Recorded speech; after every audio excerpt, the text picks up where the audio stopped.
We're ready to go. Thank you, everyone. Councillors and members of the gallery, please note that we're about to commence recording this meeting. Your video and audio will be recorded and live streamed from now onwards, and the video will be available on YouTube after the meeting has been finished. Thank you, everyone. I declare this meeting of December the 20th, 2022 open. I read the civic affirmation. We gather today to duly and faithfully carry out our duties to the best of our judgment and ability, the advancement of this district and the benefit of all of our community and fellow citizens. And the Coorong District Council members acknowledge and pay respect to the traditional custodians of the land and waters, the Ngarrindjeri people, whose ancestral lands are on which we meet today. We acknowledge the deep feelings of attachment and relationship of Aboriginal people to country and pay our respects to elders past and present. We also extend that respect to all First Nation people. Thank you, everyone. First item is apologies. Matt James, Director of Roads and Infrastructure, isn't going to leave. And the message I have is that Councillor Peach will be a late arrival. He's been at a fire in the Coalbatch area. At this stage, I have no acknowledgements, councillors. Item 3, declarations of conflict of interest. So this is brought forward in the agenda now so that you can declare at this part of the meeting whether you feel you have a conflict of interest in relation to any item in the agenda. This doesn't preclude you doing it when we get to the item you haven't remembered. So is there any? There being none. 3.1, there is an apology from Councillor Rountree in the agenda that doesn't need us moving or seconding at this stage. And at 3.2, there's an apology from Mrs. Glynis Taylor. Once again, that is entered into the minutes and the agenda as it is, councillors. Confirmation of minutes, item 4, held on the 18th of October 2022. Could someone move that way, please? Councillor Rountree. Councillor Arthur is the seconder. Any questions?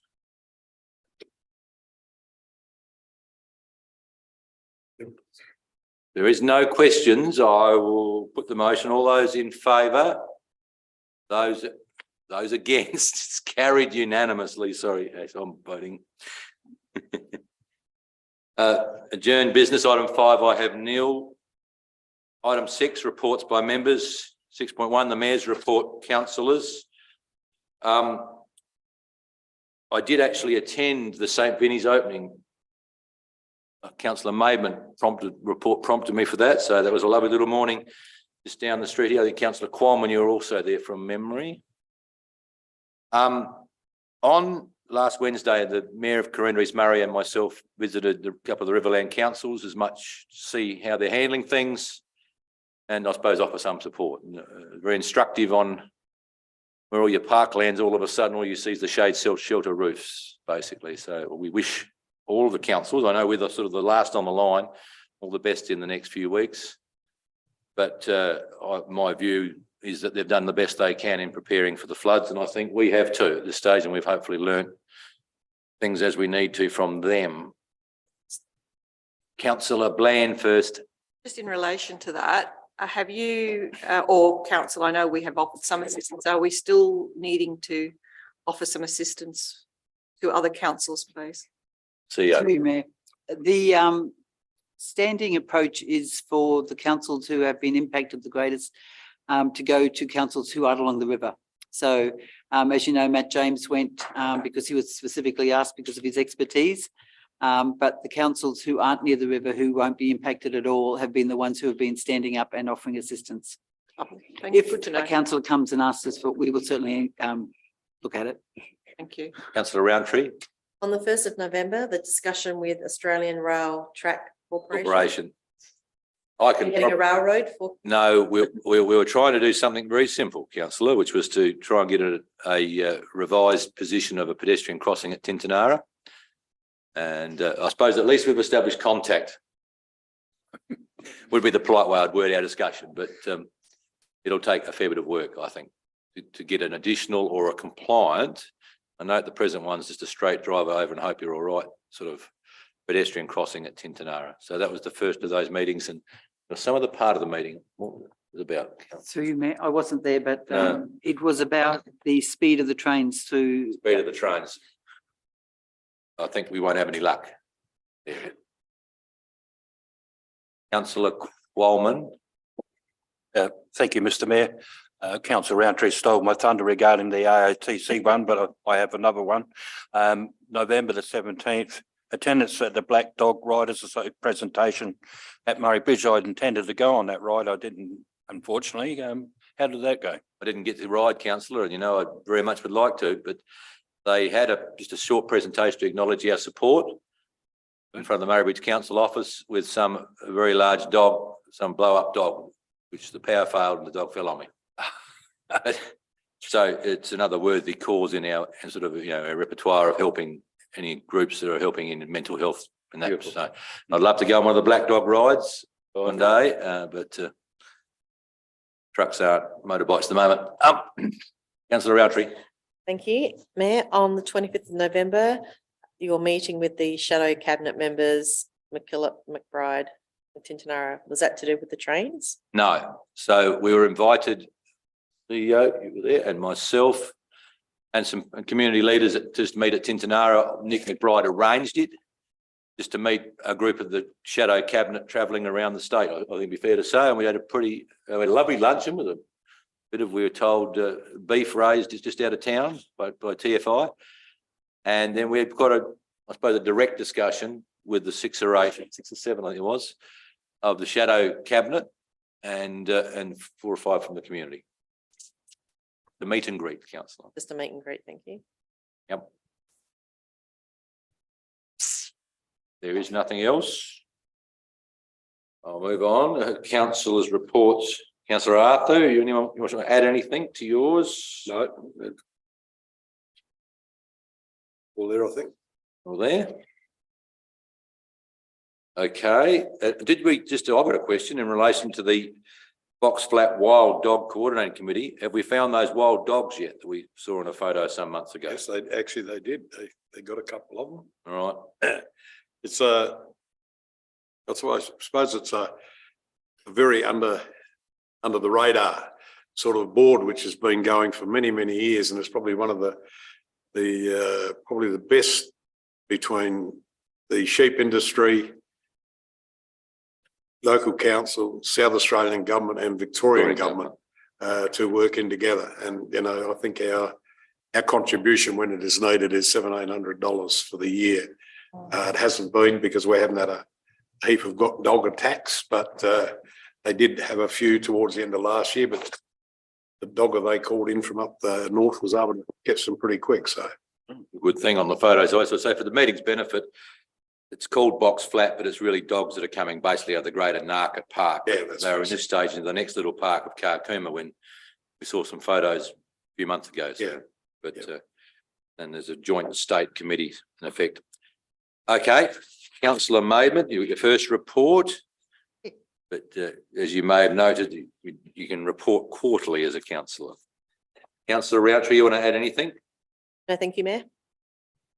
Well, you were at meetings too, very good. Okay. Number 7, petitions, I have nil. Number 8, deputation. So I welcome up to the front anytime they would like to, this deputation from Elizabeth Nichols and Helen Bowring today is to present council, and I'll give Elizabeth, you want to come to a mic if we go. Where's the roving mic? Here, if we could. A bit of the history of why you did it and that, and I'll happily take the presentation. So welcome, Elizabeth.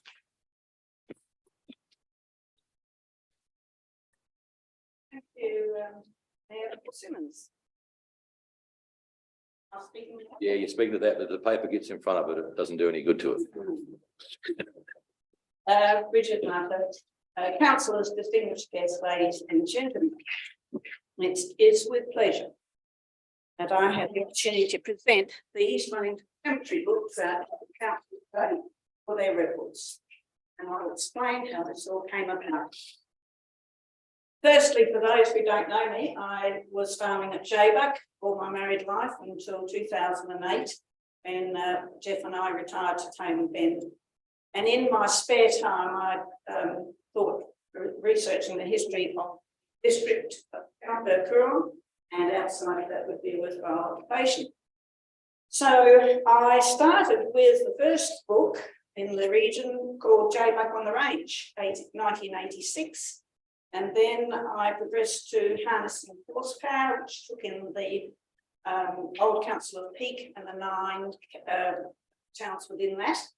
And then I wrote the Shut Six Gates, which is history of Tintinara and Culburra.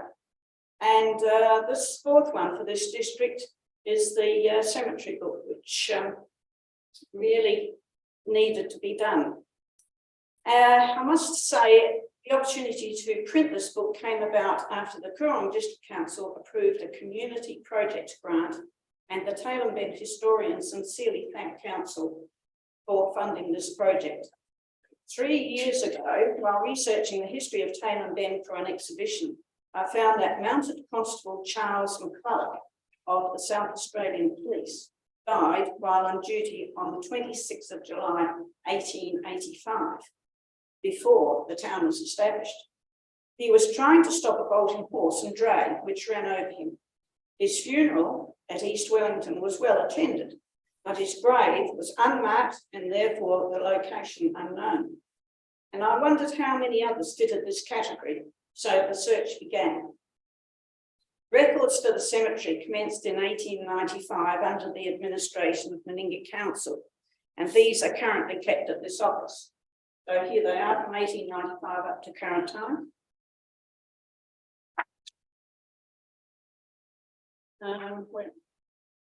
Prior to 1895, records were almost certainly kept at the Wellington Police Station, but these were destroyed by fire. The first step was to identify who was buried in the cemetery. Only 88 people were recorded on headstones. Researching deaths in the state through South Australian Genealogy Society, setting the criteria that if a death occurred at Wellington and the person resided at Wellington, it is most likely that the deceased was buried at East Wellington. Making sure that the deceased were not buried elsewhere also had to be checked. West and East Wellington serviced outlying settlements, including Tailem Bend, Woods Point, Westbrook, Jervois, Asheville, Cook Plains, and the stations of Wellington Lodge, Coltollock, Brinkley, and Naupa. So these locations were added to the search criteria. Looking for a grave site and the official documentation of a burial proved difficult. Fortunately, newspaper reports of the day detailed proceedings at inquests and the subsequent burial of a deceased person. The first known burial at East Wellington was Frederick Booton on the 9th of October 1847. His death was not recorded in the South Australian deaths, but according to newspaper reports, he was working for the South Australian Company and drowned while recreational swimming. East Wellington Cemetery history. The deceased person was simply buried up on the hill, on the outskirts of East Wellington. This hill was unfenced and constantly trampled by livestock en route to the busy River Murray crossing, with headstones and burial sites continually being damaged. Local residents pressured the government to attend to the matter. This resulted in 1859 government survey for a cemetery reserve of 15 acres. Now that map is actually in the book. 4 years later, well, the surveys in there. 4 years later, in April 1863, Stipendiary Magistrate E.C. Hughes chaired a meeting where it was decided to at once take steps for enclosing the public cemetery with a substantial stone wall and iron gates, estimated to cost £80. Even though £40 had been donated to the public, it seems the wall and iron gates were never erected, and so the cemetery remained unnamed and continues to be unnamed to this day. It wasn't until 25 years later, on the 19th of July, 1888, that cemetery reserves for East Wellington in the 100 of Seymour and for Bedford in the 100 of Coolangatta were proclaimed in the South Australian Government Gazette and officially vested in the District Council of Meningie. Unbeknown to me, Christine Hartman had already transcribed and updated the 1895-2000 East Wellington cemetery records. And so the decision was made to merge these with the earlier lists into one book.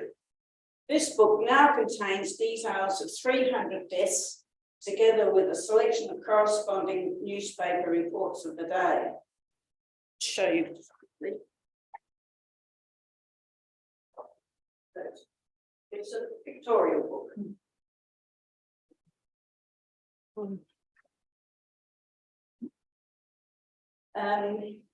Some who met their misfortune were simply crossing the river, playing by the river, or passing through on the road to the goldfields. 33 people drowned. It is believed that many travellers were also buried in unmarked graves east of the cemetery's boundary, known as the police parish. Every effort has been made by the authors and all concerned with the research leading to this publication to ensure that the contents are an accurate record of the burials that took place in the East Wellington Cemetery, taking into account the loss of early records and the passage of time. To families who may find deceased relatives incorrectly recorded or may not find relatives listed at all, we extend our apologies. The cemetery maps.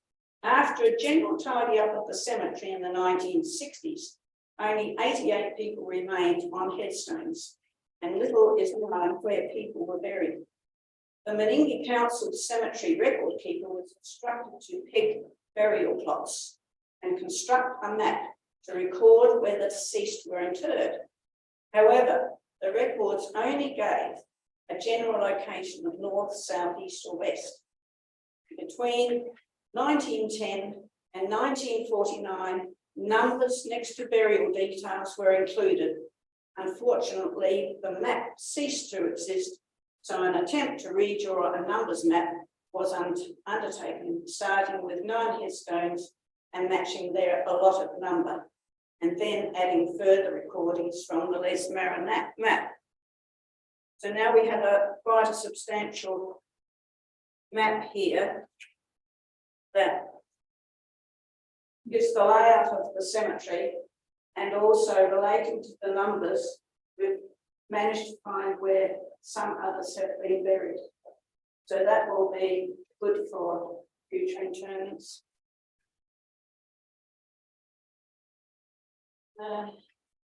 It was soon realised that family members were generally very close together, revealing that many families within the community were associated by marriage. And it is hoped that the findings contained in this book may help solve many family mysteries. In fact, I think I've helped about 8 families so far.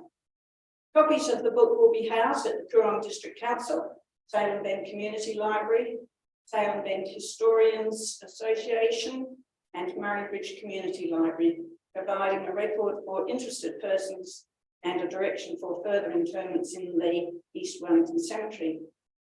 The general community have shown enormous enthusiasm for the project. Some have kindly made family archives available. This cemetery is of heritage value, and to complete the wishes of the East Wellington residents of 1863, grant was lodged with the Tailem Bend Advancement Group to install new cemetery gates, upgrade the fencing, install a list of burials in the shelter, and establish a memorial garden for our pioneers in unmarked graves. The Tailem Bend historians are pleased to announce that this grant was successful, and we hope to have this project completed by September next year.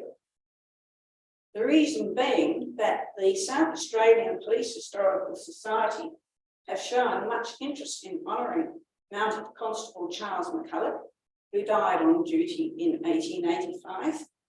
And through the former Deputy Commissioner John White, plans are now well underway for a full-size silhouette of a police constable to be placed at Tailem Bend and a memorial plaque to be placed in the proposed memorial garden at East Wellington Cemetery. Of interest, Mounted Constable Charles McCulloch has also been chosen as the focus policeman for the National Police Memorial Day on the 29th of September next year. At this point, I must explain that I have been referring to Wellington East as East Wellington. The reason being that the government documents recorded it as East Wellington in the 1800s. And I believe that the name changed or morphed into Wellington East after about 1900. In the history books, we read about the great men, the leaders who made our state and often grew rich doing it. We don't hear enough about the ordinary men and women who did their duty under more arduous conditions for little reward. This book goes a little way to highlighting their life in our region. Mounted Constable Charles McCulloch's death as a young 23-year-old policeman was the inspiration for this book. He died at Tailem Bend and was buried at East Wellington 137 years ago, far away from his family in Ireland. His proposed memorial is, however, late to ensure he will not be forgotten. It gives me great pleasure in presenting this book to the Coorong Council and hope that Council will support the Tailem Bend historians with their forthcoming project.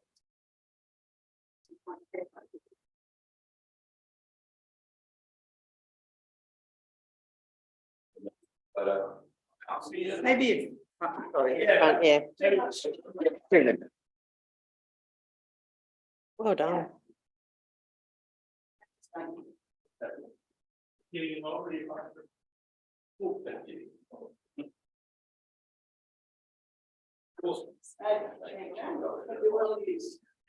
So, Elizabeth, thank you very much for that presentation and that was diligent work. I know you lead, the committee and Chris and them have done. One of the hardest things in local government is to watch every piece of land we own or responsible for or whatever, and cemeteries sometimes fall off our list of them. I was very pleased you mentioned the Bedford Cemetery at Cook Plains, which has, I think, seven graves in its day. So once again, I thank you very much. This will be a great record for council in rejuvenating what is a town which may be coming into its own in the very near future. So thank you. Thank you. Yes, I might just mention that Bedford's in there as well. Very kind. I'll put that there. And that goes back to the council. Very good. Thank Cheers. you. Well done, thank you. I just might say, councillors, that there's been considerable work, and Elizabeth mentioned this, around that first police officer who was trying to pull a horse into line and got run over by the buggy or wagon behind it in the main street when they were building the railway in that year. So that is, as she's mentioned, coming up next year now, but there's considerable work, and I've had a meeting with those particular police leaders. Thank you again. Next item on the agenda, councillors. Decision reports now, councillors. The decision report number 1, Reconciliation Action Plan Progress Report. There is a recommendation there, councillors. Councillor Bland is moving. You're a seconder. Councillor Roundtree, you seconding? Any discussion, councillors? It's a progress report. Is anything you wish to know? Councillor Roundtree? Just a question, and it may be in there, buried in there. Have council had any feedback that the acknowledgement of country that we do, the training, flag flying, visits to Raupen, are what are considered by our Indigenous community as something they value? Have we had that sort of feedback that we're on the right track? Yes, sure. Through you, Mayor. Each time there is one of those significant events, we work with the community around it. We also have a representative from the Ngarrindjeri on the working party for that, and gain advice from them as well. I think that as our relationship evolves, there may be the activities around some of those significant events may change in their complexion, but it's a work in progress, and we always work with the Ngarrindjeri representatives about what's best. Thank you. There's no other questions. Vote or close, councillor? Closed. Thank you. I'll put the motion. All those in favour? Those against? That's carried unanimously. Number 2, Disability Access and Inclusion Plan Progress Report. There is a recommendation that council receive and note the report. Can someone move that way, please? Councillor Maidment moves. Councillor Bland is the seconder. Is there any discussion? Anyone? Councillor Roundtree? I notice under financial implications, it says there's nil directly related to the report. Is that because we don't have an idea of what work that we would consider doing will cost? Yes, definitely also. Through you, Mayor. Each project would be costed individually, but the overall legislative requirement around the report itself, apart from costing staff time, is not the thing that will cost some money in the long term. But if we were to consider retrofitting something to be compliant with the plan, or if we put a lens over one of the new assets or infrastructure that we're building and it requires a significant amount of work to make it DDA compliant, that's where the cost would come in. And that will, through you, Mayor, that will be on a project by project basis, yeah. Thank you. Any other questions? We'll close. Councillor Maidment. Thank you. I'll put the motion as it is. All those in favour? Those against? That's carried unanimously. I just ask the meeting, if it's all right, if we just defer number 3, appointment of delegates. Councillor Peach is on his way. I think it would be not unreasonable if we come back to that one, please. Number 4, Coorong District Local Action Plan Committee, extension of community member appointments. I'll move that way. So the council extends the appointment of the existing Coorong District Local Action Plan Committee community members for a period of 4 years until November 2026. Councillor Arthur has moved that way. And Councillor, I'm going to go to Councillor Roundtree. Councillor Bland, I'm looking for your arm all the time now. No, it wasn't up this time. Oh, no, we'll go with Councillor Roundtree. Is there any discussion, councillors? There being none? I just think we've got a very good lineup, Mm. and it'd be a shame to lose them. Yeah, particularly in the next couple of years, there might be more emphasis on what we did do in LAP and perhaps in more in the environmental corner than the farm management corner, but nonetheless, we need to keep it alive and ready. I'll put the motion. All those in favour? Those against? That's carried unanimously. Number 5, Chief Executive Officer Performance Review Committee. This is a terms of reference review, councillors. Is there and an appointment process? Councillor Bland, are you moving that way? Well, I'd like to ask whether there's, I mean, I'm happy to certainly adopt the terms of reference, but also I'd like to see what other councillors who might wish to be on Yeah. the committee. I Perhaps we certainly should would be split the happy to do that. recommendation, Ash. We could. Yeah, well, I am thinking we could wait till Councillor Peach arrives for this one. Yeah. That's why. So would you be happy just to move item Number 1 one. of that, the Number 1. number 1, just so you're happy with that in terms of reference? So that's Councillor Bland moves. Is there a seconder? Councillor Roundtree is the seconder. Do you want to speak, either of you, to that? No, I think it's pretty straightforward. Anyone else want to speak to the terms of reference of this committee? Being none, we'll close. Closed. I'll put the motion, which is that the Performance Review Committee terms of reference, the council adopt them as tabled. All those in favour?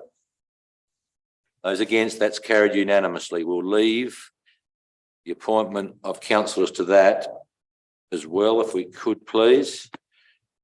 Item 6, Behavioural Management Framework Transitional Regulations. There's a recommendation there. Mayor, I have a question. You have a question before I take a, yes, I'll give you a question. Well, actually, I'm just looking for clarification. Right.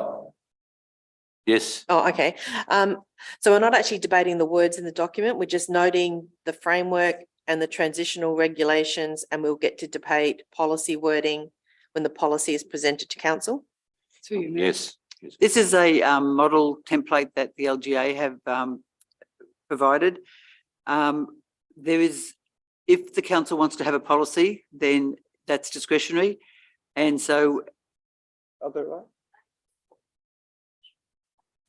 Yeah, this one's required, but the policy itself, a support policy, is not. our thinking was that this one would come in and then we would then provide you with a support policy if you wanted one. Because it's not mandatory to have a support policy. Okay, that wasn't clear. Sorry, that was very clumsy the way I said that, but This is this the mandatory one. This is This is the mandatory. mandatory one. And then there's the option. So for what is it? council to have a behavioural support policy. So why is it called transitional? Because we require it now, basically. Sorry, transitional, because we're moving from one policy that existed under the previous term. The local government reforms came in last month with the beginning of the new. So that's the wording that's used, but is it transitional? It is from one old policy to a new one, basically. We're now in the new policy. Okay, thank you. Councillor Bland, Can I just get clarification on what we consider would be in a support policy? Through you, Mayor. I'll go to yeah, Gash. you have a go at this one, isn't it? Ash, pull your mic down. Through the mayor, I think it's more ancillary things that you might like to have. So you could put things in there around social media management and all sorts. There's quite some leeway as to what you would include in there and what you wouldn't. So So through you, Mayor, we might circulate the information that comes out from the local government association as it comes out. And then we'll come back to you at a point in time to, if you decide as a chamber you want to have that support policy. Thank you. Happy to move. You're the- moving then. Yeah. You're moving number 6. Yes. There a second to councillor O'Hara.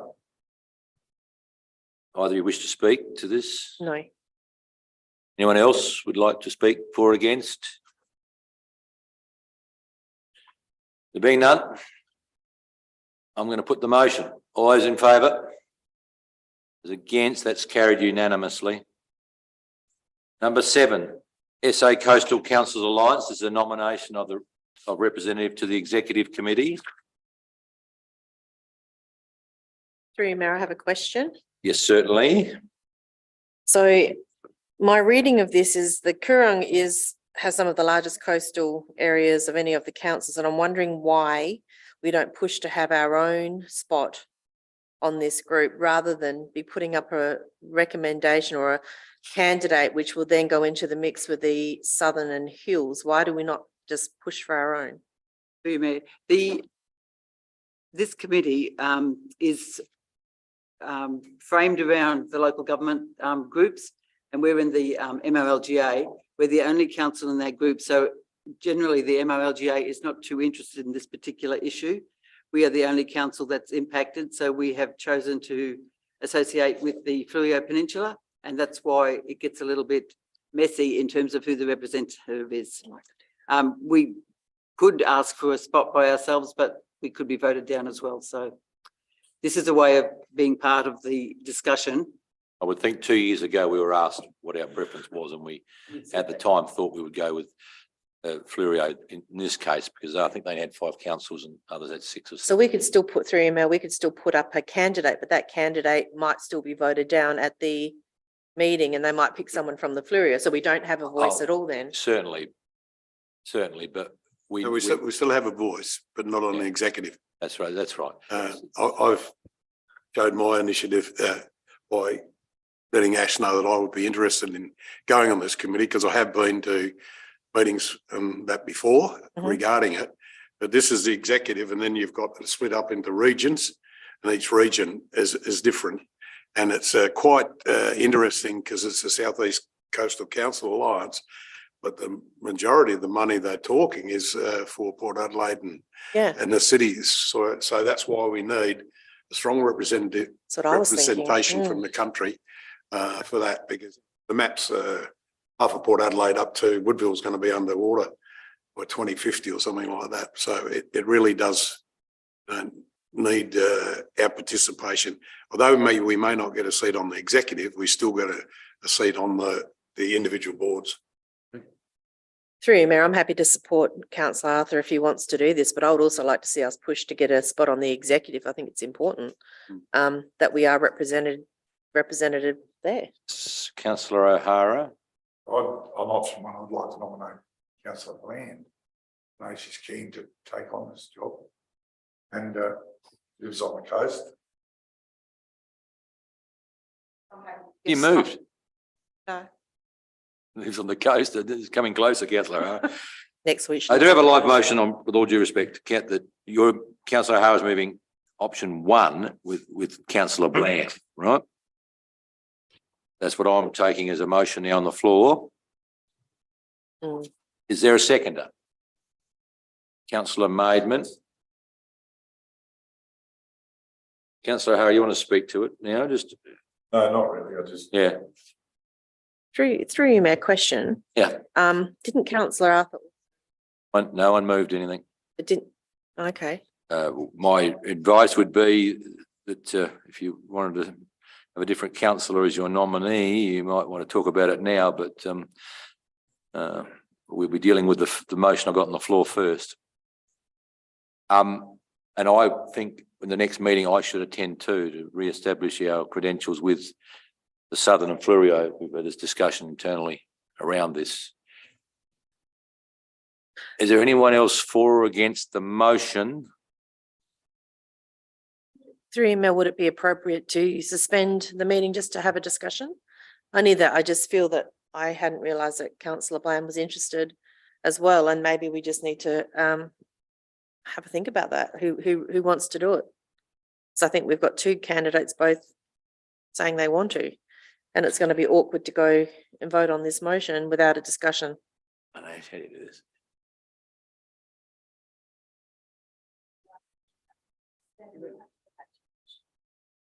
Yeah. Trying to work out how you have an election in that position, councillor, given I've got a motion on the floor.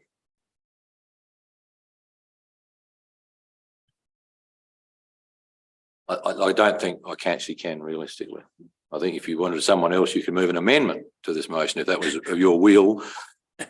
But that's all, the only thing I would take at this stage.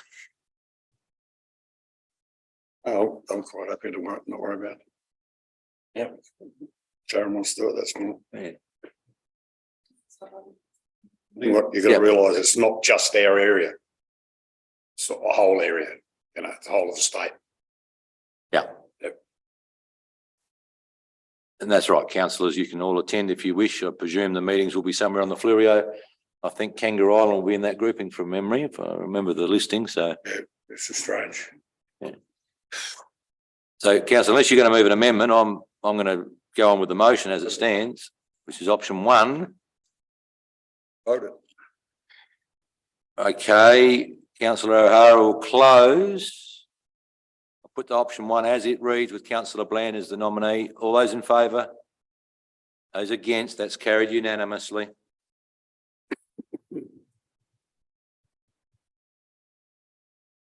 Number 8, Audit and Risk Committee Independent Member, extension of appointment. It reads that the council extends the appointment of Michelle Bennett as independent member of the Audit and Risk Committee for a period of 2 years from the scheduled committee meeting to be held on the 10th of February 2023. So for a further 2 years, councillors. Someone prepared to move that way? Councillor Qualman, moving it as it reads. Yes, thank you. Is there a seconder? Councillor Bland? Can I have a question, please, Mayor? Certainly. Under financial implications, it says recurrent budget. Do we know what that amount is? Through you, Chair, I'll ask the director what the exact amount is. Setting fees are $750 per meeting, 4 meetings a year, 3 independents. All within budget. So it hasn't changed from, Quite in the act, councillor. thank you.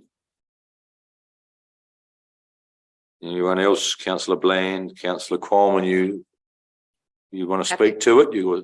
Oh, just if I may, Mr. Mayor, that I find the You happy with it? presiding member doing a pretty good job. I'm quite happy, even though I'm new to the Audit and Risk Committee. And that's why I move the motion. Thank you. Okay, councillor Bland, sorry. I would concur. I think she does a good job and I'm certainly supportive. Okay, anyone else? He'll close, councillor. Yes, I'll close. Thank I'll you. put the motion as it reads. All those in favour? Against? That's carried unanimously. Number 9, Mr Mayor, can we just have a few minutes to discuss the growth strategy? We can suspend for 15 minutes. Meeting procedure, councillor, the meeting is happy with that? Mhm. 15 minutes, and you would like the director to address the broad scope of this, would you? I unfortunately didn't, and I apologise, attend this meeting, and I have had it. Just have some questions or concerns, but I'm happy if Mr Summers wishes to address anything to start with, but I think there's probably a couple of questions. Let's just start with the director giving us a bit of a broad outline of where this goes. So the growth strategy again is asking council to consider what our towns look like, our major towns look like in 20 to 30 years. But it also has a more fine-tuned approach, which is considering the next 5, 10, 15 years.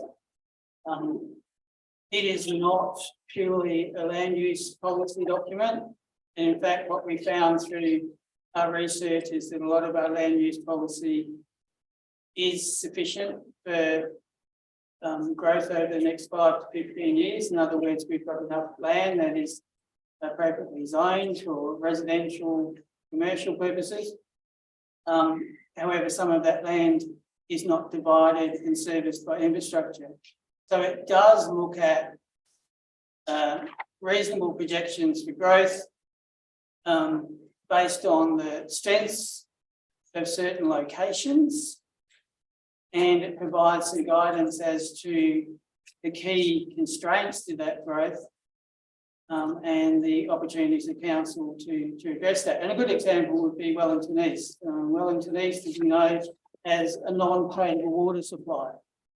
Wellington East, its growth opportunities are constrained significantly because of that non-potable water supply. It also has a large section of the town which isn't serviced by SWIMS, power, again, water. Opportunities for Wellington East are strong for growth based on its current growth performance with those constraints. So that's a good example of what the growth strategy does. It makes a realistic assessment about the towns that we have, the potential for further growth, targets for growth.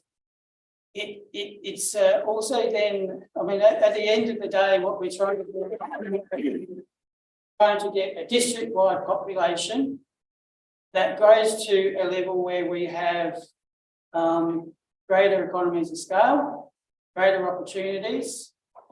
And to do that, we target our expenditure, our investment, based on good returns over an acceptable period of time. So again, it depends money in Wellington East for infrastructure purposes. There's a reasonable base case there in the growth strategy that you'll get a return in 5 years to new builds. So that's what the growth strategy gives us, that base case, it gives us that framework. It doesn't give us all the answers. Again, as per Wellington East, there's a project that's recommended through the growth strategy, which is to do a structure plan for Wellington East, because Wellington East hasn't got a blueprint for that development or that infrastructure spend. And again, it's about being targeted, orderly, thinking about the future, but making certain decisions now that will maximise the chance of that vision coming true. Again, an example would be with Wellington East. You would want to reserve land for commercial purposes along Ferry Road, because that is the most logical location, let's say, for a service station, for shops and the like. So the structure plan would provide that guidance. Also, the orderly development of infrastructure would be from Ferry Road, and the staging of that infrastructure over 5, 10, 15 years would be very orderly moving from Ferry Road. So they're the types of examples, and that's been looked at for every single town, looking at their strengths, their weaknesses, the gaps, looking at the current level of development activity, and then giving council the base case to start from to start making some investment decisions. As I said, it doesn't give you all the answers. There's still more projects that flow on from the growth strategy, but it's a very good start. It's already been picked up by a number of other councils that are seeing the value in doing growth strategies. It was already affordable housing experts came through, and they said that council was somewhat advanced compared to other councils, and that it had current information about demand and supply and development data that took away anecdotal information about housing. So I hope that gives a reasonable summary, but as I said, it is the essential framework. There's more work that spins off from this, but in a very targeted fashion. Councillor Bland, you wanted some questions? Well, I hope you may. Thank you. If there's errors found in this document in terms of or questions about, I mean, I may be misreading it as well, and I quickly looked at the Meningie one, for example, and it refers to a wharf area in conjunction with the sailing club, but I think it's circled actually at the end of Lions Park. So to me that perhaps isn't 100% correct. Maybe I've misinterpreted what the intent was, but it seems to me that if we're going to do this as a document, need to do it. The other question is around looking at the land identified. I'll use Meningie again as an example, but I know it's in discussion. There's been some concerns in other towns as well. The land is currently all private. A lot of it is private land, or land that is farming land, etc. And so therefore, when this document goes out, it probably needs some riders on it, because not everyone's going to understand we're talking 20 or 30 years down the track that land may be suitable. Certainly there was a piece of land close to Meningie that had been, I think, probably subdivided at some point, but now is being bought up and owned by one person and utilised as a farming type enterprise.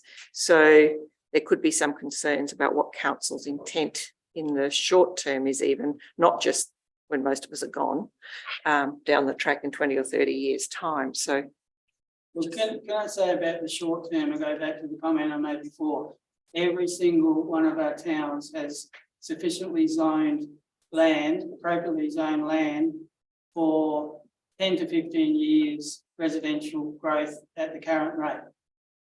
So there's no short-term code amendments that come from the growth strategy. I can say that categorically, otherwise I'd be working on that right now, because we can feed information into the regional plan and more cost-effective code amendment. I'm not planning any of those because we have adequately zoned land for our purposes.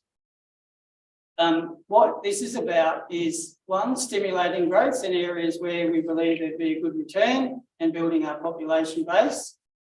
The other parts of it is maintaining our town population, i.e. Meningie. One of the main things Meningie, I would say, would be keeping services that are a threat of, the veterinarian's a good example.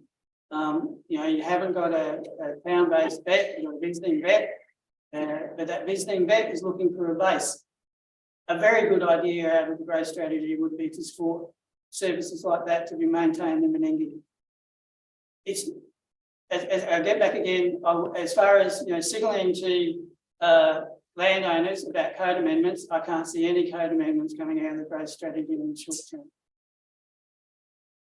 Through you, Mayor, the other thing with the plan is that it's a organic document. So what's in it today, something may change substantially over the next couple of months. So we would go back and have a look, first of all, does it create new barriers or change the framework that we're looking at? It's a document that would have a review at least once a year, if not more, depending on what's happening in the environment in each of the towns. Yeah, I'm not disagreeing with that. I just, when this goes out into the public, if we've got that rider on the front, as you've just said about the review, and that it's organic, maybe change the words the average person understands what organic, it's a living document, and who people may contact in terms of any concerns, particularly if it's their piece of land that we're talking about cutting up at some point for housing. Councillor, at this stage, we're not. That's the point of it. It is. No, I get that. But that's how it comes That's across. how it comes That's across. how the document looks. I'm aware that it can come across that. We need to emphasise that this is That's why we need to above that emphasise that level. it's not. This is not. There's not a legal change of land use No, I strategy get that. at all. I But think what people may Council- feel threatened Yeah, councillor Bland is saying Certainly, what and has. some may see the advantage. So there's no doubt about that. both ways. Yeah. So both ways. So I don't know if your question's been answered, but I'm going to move to Councillor Roundtree because I've only got 4 minutes left. Yes, run out 50 minutes. Thank you, Mayor. Similar concerns, obviously, as what councillor Bland is raising. When we talk about this land that's available, I think what the big disconnect for me is if someone was to Google, where could they, or look on realestate.com for land available to do something with, as TFI have done over the years, looking for places, there's nothing available. And I think that's what's driving the conversation about there not being places. Now, to say there was 161 available allotments in Canalpin blew my mind, because most of that land that is identified is currently owned by somebody, and we can't at any point rely on them wanting to sell or anything. To me, that shouldn't be included. And so I feel like when it doesn't quite identify, it doesn't explain that well enough in that document. And the other thing I just picked up on the other day was when they talked about, the consultants talked about the rail corridor and as a barrier to movement. I'm not sure where they got that from. Most of the locals will say the tunnel would work okay. They've had issues over the years with lighting and safety, which is just a council maintenance issue. It's not actually, the corridor works fine to walk through. It's just not safe to walk through without lighting. And that's nothing to do with the growth strategy. That's just repairs and maintenance. So for that to feature in this document was sort of like in there and discussed. Yeah, I wasn't overly impressed. Okay. Welcome, Councillor Peach. Yeah. The fire's out. Almost, but it's well and truly under control. Thank you. We're on we're just in open discussion on item 9, the growth strategy. You wish to add? I've only got 2 more minutes before we'd have to extend this. Does anyone else? It's simply that the council endorses the growth strategy at this stage, and we're going through some questions around that. Councillor Arthur. Yeah, I think it's reasonably put together document. It's a lot of looking forward and hoping you get the right figures in the right way. It's never worked out yet. Our vision plan and our master plan that we've done every year since I've been here in the last 12 years, but none of them are really worked out because you don't know what's going to happen. But you've got to have some sort of vision, I suppose, to look forward, and hopefully that is the way to go. No one knew Inghams would be there. No one knew TFI would be there. Going back 8 years ago, we were still wondering what we were going to do with a thing called Motorsports Park. The council owned that, and there was no one wanted any interest in it, and we were lucky that Look at it now. came along, and that was always in the vision plan for about 14 years, I think. After you would have been on council when we bought that, Certainly was, councillor. and since then it was always a plan to make it, but it never happened until some 6 or 8 The years right later. person. So perhaps the outline of this is that we've got to have the plans correct. So when the appropriate investor or person turns up, That's right. they can act. Yeah. Councillor Roundtree again. Yes, thank you. With the recommendation or the motion, could we add to the end of that, after the word strategy, acknowledging that this is a living document and that the circumstances may change that require the document to be revised, just to make it very clear that this is a living document, a work in progress. Things can change. You wishing to move that way, councillor? I am. No one's moved it yet, and I'm just about out of my 15 minutes. How are we going with that motion now? So it's So you're adding acknowledging to the recommendation, and your words again will be, Acknowledging that this is a living document and that circumstances may change that require the document to be revisited, or words to that effect. Regularly updated. Or updated, yep. okay, I'm taking you as the mover of that motion. Is there a seconder? Councillor Bland. So we're now in debate. Wish to speak to it, councillor, or you I've already reserve? said enough, yeah. I'll reserve. Councillor Bland, I'm happy. councillor Peach, you're aware where we've got to? Yes, thank you. And I was prepared to second that. I may comment that I had some concerns about the document as a fixed document, and the conversation the other day about it being flexible did assuage those concerns. I'm very happy to support that motion.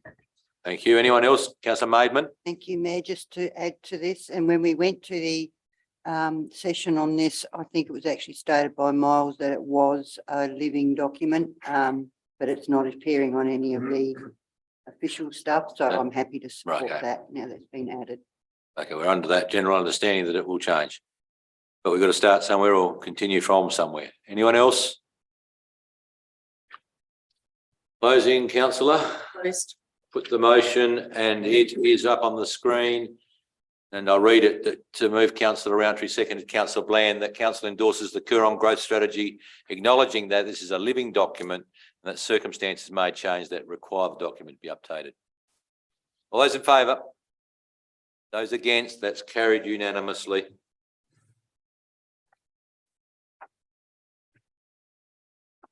Number 10, Coorong Finance Committee Terms of Reference Review. Not yet. There is a recommendation that the terms of reference for the Finance Committee, that council adopt the terms of reference as tabled, and we resolve the committee's membership will remain as all council members. Councillor Arthur, you moving that way? That one. Is there a seconder? Councillor Roundtree. Wish to speak, Councillor Arthur to it? I think it's worked well in the past, so there's no need to change something that's worked well. Okay, second speak, no. I agree with what, Anyone else wish to speak for or against this committee terms of reference?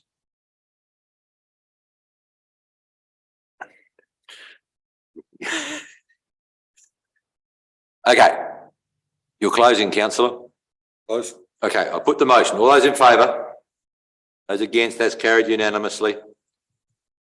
Number 11 is budget review for the financial year 21-22. That's the final review. Bill, you come up to a mic, please, at the front, because we can ask any questions. Councillors, perhaps before, is there any questions around that before we adopt it? yes.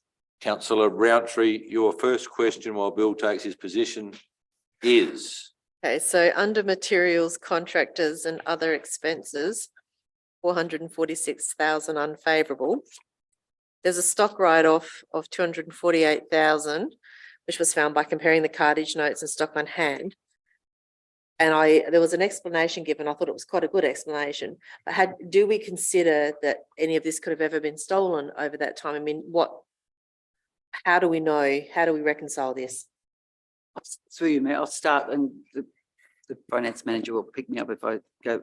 But no, it was not a consideration that it could have been theft. It was about how we measured it, the quality of the equipment measuring it. We're talking about rubble here.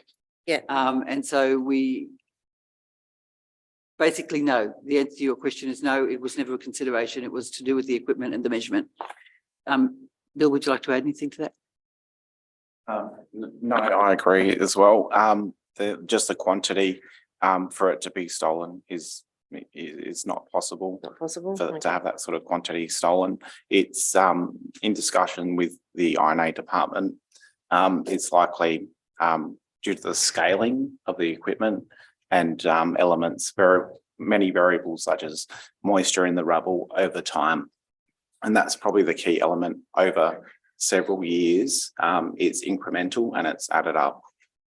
So through you, Mayor, then what volume of material is there a volume that's attached to that figure? Through you, Mayor, do you know that answer? I don't know the specific quantity of tonnage, but there is a volume and it's worked out on the average cost base, and that's how we determine the figure. So and come back. We could take that on notice and circulate it out of session if you want. Thirdly, when you talk about scaling, are you talking about calibration of equipment? As through you, Mayor, as the manager said, it was a combination of things. It was the weight of the rubble, the moisture in it, and the scales not being as accurate as we thought they were, basically. So with it being 446,000 unfavourable, or well, in that case, 248, that is coming off of a balance sheet somewhere that we had said we had this much, now we don't have that much. Unfavourable, yes, and in terms of dollar value, and this is an asset, not a operational cost. Is that right? Right. So it's not off the bottom line in terms of surplus or deficit. It's about the balance sheet and yeah. assets. Yeah. Thank you. Any other questions? Budget review. Walker, you're still going, councillor Roundtree? I do have another one unless That's somebody right. else wants to. No one else Okay. wants to. All right, so there was a budgeted amount for contractors discretionary. We've spent 1.6 million on discretionary contractors. Can someone give me a bit of a breakdown of what that is and what it means? So I'll start off through you, Mayor. So discretionary contractors are generally those who will be involved in some of the projects, the building of the skate parks, some of the road maintenance. So it's not a fixed contract that we have for a certain thing every year but it's something that we would use based on needs. So that's where the discretionary term comes in. And given we have a lot of projects on the go at the moment, the discretionary contractors is probably larger than normal. So through you, Mayor, it would be fair to say fair bit of that was budgeted for in the discretionary? Absolutely. Yeah, so it's not anything new. Thank you. And through you, Mayor, sometimes it's difficult to match years expenditure with, as you know, there's some slippage and sometimes with those projects, and matching the revenue of the grant to the expenditure of a contractor sometimes doesn't quite sit. Okay. Have you got any more? Just a couple. You go on. All right. Please, if anyone else. No, I'm watching you. How much of the general debtor invoices that were sent out in June remained unpaid as of November? Through you, Mayor, I think we'd have to take that on notice unless Bill knows it off the top of his head. Okay. We'll come back to that question then. Give me another longer question while he looks it up. What I want to raise is still to do with the road value decrease of 106 million. I think there was talk of us getting a bit of a workshop on that. Is that still going to happen? Because that just blows That's my mind. scheduled for next year, councillor. Okay, thank you. That's it, I'm done. Any other councillors got any questions? Councillor Arthur, don't surprise me by having a question, please. Bill, just as a general concept. I'm apples- over here, councillor. Apples for apples. No, I'm here. Yeah, well, I know we've changed over to a new system and you've said there's been quite a lot of variance because of, the way the old system didn't gel in with the new system. With the figures provided here, how much of that is because it's going to a different? Councillor, the question is addressed to the chair and the CEO wishes to answer this one. Yeah. So through you, Mayor, and Bill can chip in, but the matching of the old system to the new system is still ongoing. We're now operating with the new system, but Yep. there will be times where we'll find that the alignment of each of the codes may be different and we will manage them as we come across them. But we are now working with the new system, but it wasn't apples with apples. No, And then some apples were different to others, as you worked out after the auditor went and had a look at us with our new auditor, and we found many varieties of new apples, I think. Yeah, and within your total liabilities, you've got a quarry rehabilitation provision now increased in 2012. This is one thing that we didn't have for many years. We had quarries opened everywhere, but never had anywhere to shut them and fix them up. How much are we allocating towards that on a yearly basis, Bill? Is there a set fee or a set amount? Through you, Mayor. No, it's not a set amount. It's determined on a, I guess, a per tonnage rehabilitation sort of cost. there's an amount that's driven by the INA department.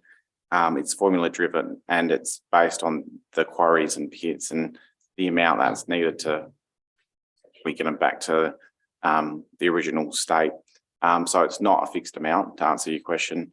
It's based on a needs basis, I guess, because each pit requires a different amount of rehab. Some do not require much at all and some require other. Whatever you're doing is allocated as a cost against the raised rubble. Right? You know, if it costs us $5 to raise and crush it, and it costs us $1 to rehabilitate it, it goes into that big kitty now. Is that working well? Yeah, it kind of works. We're adding X amount. It's at present or in the fin year 22 that finished, the amount allocated for rehab was about 30 cents a tonne on top of produced. So if the tonnage was $5, we added at that point 30 cents to the tonnage, and the 30 cents in the tonne is just distributed for the provision. So future provision. So when the pit and quarry is at its end of its useful life, from the provision will allocate out and works to rehabilitate. I'm not going to apply pressure to you, Bill, but the previous question, have you got the answer for that? Because I can't recall it now. Oh, is this the debtors question? Yeah, I think it was. I'm about 30 seconds away, I think. Right, any questions that aren't to Bill? So thank you. I've got 30 seconds to sort of just take a question up here if you really like us I to. don't have a question, but I took the pleasure of sitting on the audit committee for a part of that meeting prior to the conference, and it was extremely interesting with the auditors. And I have to say, my hat goes off to Bill. He certainly was put under the pump quite a few times, I think, in the last month. So I take my hat off to staff in relation to looking at this document. Certainly been a testing time in the several changes we've made. Are you ready, Bill, for the answer to this one? $80,724.86 at the end of November. And that compares to other years in a favourable or unfavourable sense. Well, the opening balance of 247,000. So That's pretty good. there's been a movement, as in reduction of debtors. Very interesting. Thank Thank you, Matt. Just the changes there and the amount, we put a lot of effort this year, and Bill and his team, to make sure that accounts were in early, that we were making sure that each year, at the end of the year, processing was as clean as possible, so that the cost reflected the year that it was in. There was a lot of work done with that. Okay, I think we're just about to the point. Can someone move the recommendation? Please, Councillor Rountree is moving budget review 4, which is item 11 of our agenda. Councillor Arthur, you the seconder? Yep. Either of you wish to speak to it, or have you had your go? No. Any other councillor wish to speak? Or any questions? There being none, you're closing. Closed. I put the motion. All those in favour? Those against? That's carried unanimously. Number 12, councillors, where to go is I can say 2, Bill. Thank you. Thank you. Thank you very much. You're free to leave. There's a plant renewal program variation. Councillor Rountree, you get your hand in the air or No, just waving? no, I'm waving and hand in the air at the same time. Right. I have a question. You have a question? You can start with the question. Well, actually, it's not a question. It's if we were going to recommend this motion, I think needs to have a bit more in it to say what we're actually doing. And what I was suggesting is that the council receive and note the report by the Director of Roads and Infrastructure that recommends option 4 being bringing forward the procurement of a new grader by 12 months at a cost of 450,000. I actually want that in the motion so it sits there clearly as to what we're actually voting on, because I think just to receive and note this report isn't good enough. Councillor, if you wish to, but it is the CEO's delegation, this one, but if you wish to. I wish to. If you wish to. So Ashley, how do we go with that? I understand what you're saying, councillor. I'd always encourage people to read the agenda in relation to the minute. Because the minute is a recording of the decision, but not the discussion and the report. Absolutely agreed. But it's not always, people Not don't always always, do it, I and it's know. much easier if we're clear in what we're voting on at this point. And it was very clear in the report, the best way to go was what was recommended. And I, people can debate that, but I think if we're going to accept the recommendation, then we need to say that's what we're doing in this motion. Mr. Mayor, I'd like to agree with councillor Roundtree. I can't see why council receive and note the report. I think the council should be giving authority to change the renewal program because it's a no-brainer to replace it now. So just, Bridget, just explain the mechanics of your delegated authority here, please. So the budget and the setting of the budget provide a certain amount for capital expenditure. And in the plant section, there was no list of plants that was part of that budget. The list of plant that is to be replaced then comes to council for information and went to the INA committee, but it's not the part of the delegation. The delegation, once the budget is set, is mine in terms of the CEOs, in terms of what it's spent on. But we do come back to council with the list of things because from time to time you have a preference for one thing or another, and that discussion is valuable to setting the replacement of the plant. The replacement of the plant comes about because of the asset management system, generally in terms of the hours used and the quality of the plant. Does that make sense? Yes, that does. Sorry, the minutes 23, 24, Ash, I think it really should say 22, 23. Is that what the report says? I understand that if we were to, well, not the, if we go ahead with this process, the grader will need to arrive in 4 or 5 months' time. Apparently there's a spare one waiting for us. Yeah, exactly. That's what we should read. Council Laws would be aware that in the last term we spent quite a bit of money on a grader and never really recouped that money. And the other grader that just got replaced last week, we had to put a new motor in, but did 5,000 hours since the new motor, so we keep using them. So councillor Roundtree, you're moving. I'll consider your motion Yes, as it reads on the screen. yes, I would have put the price in there as well, but it's probably not necessary, so we won't worry about that. Right, and councillor, who would like to be the seconder around this grader? Councillor Qualman. Right. Any other people wish to speak? Councillor Peach? Mr. Mayor, if I may ask a question, I know it says that council believes that repairing the machine will not significantly increase the market value. Selling a non-functional machine versus a repaired one, I'm just curious as to what we're expecting to recoup from that. And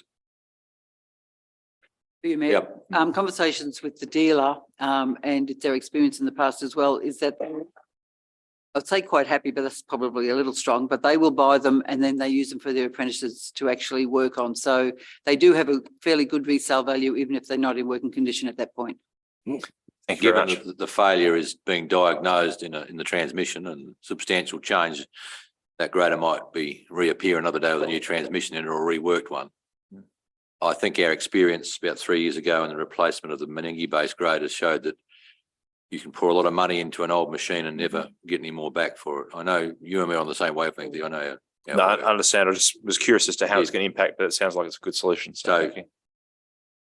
Opportunity, given this failure, 10,000 hours is to change out now, and that's the importance of the flexibility of the machinery replacement program. Is that we can make a good decision, not a decision just to keep us going. Councillor Qualman. Thank you, Mr. Mayor. Sort of going along with Councillor Peach, what he's saying, I'm talking at this point down here on page 39, halfway down, it is anticipated that council will achieve a reasonable sale price. Now, reasonable, can someone define reasonable, please? For you, Mayor, I think it's in the document. I think it's around about the 75 to 95,000. Right. Okay. Thank you. Councillor, I agree with you, but we are going through a different process to our standard process here. So there's pluses and minuses in everything we do here. Anyone else? So the item, what are we, 12? Moved councillor Roundtree, seconded councillor Qualman. The council receive and note the report that recommends option 4 to bring forward the procurement of a new grader into the 2022-23 financial year. There being no further debate, I'm going to put that motion. All those in favour? Those against? That's carried unanimously. Thank you. Number 13, section 41, committees of council policy new.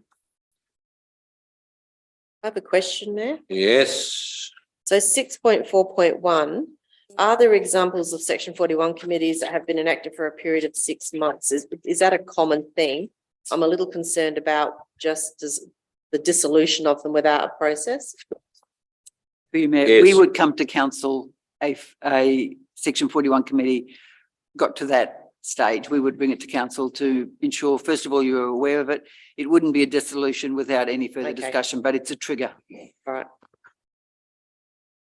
Councillor Bland. I could probably say that, and having listened to the audio in relation to the reports on this, and I will say the comment about Meningie Cemetery Committee, we haven't met for some years. It took a long time to get minutes in the first place, and it's not the way they wish to proceed. And I can see that we would clearly fit into that. They were beautiful minutes when they were written. They were beautifully handwritten. Yes, I That's did exactly hear right. you make comments. So councillors, this review process here involves us being more involved in the administration of section 41s. I wouldn't say standardised, but consistent and reporting as required by the Act. Anything else in relation to this policy, councillors? I don't know if I've got a mover. Councillor Bland, thank you. Is there a seconder? Councillor Qualman is the seconder. You want to add anything to this debate at all? There being none, you're closing. Closed. Put the motion. All those in favour? Those against? It's carried unanimously. Number 14, Audit and Risk Committee. Minutes of the meeting held on the 29th of November. Someone move that way, please. Councillor Qualman moves. There a seconder? Don't rush me. Councillor Arthur, is it? Any discussion, councillors? There being none, closed.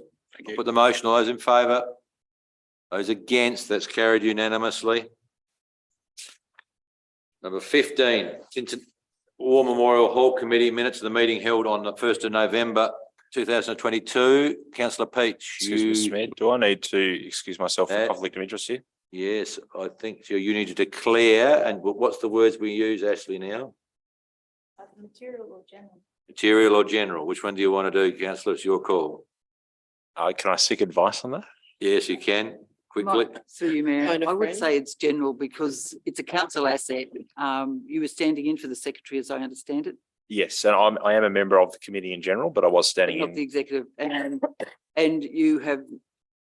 This is the first time we've had to decipher these two, so I would say it's not material because you don't have a personal interest. Am I right there, Ash?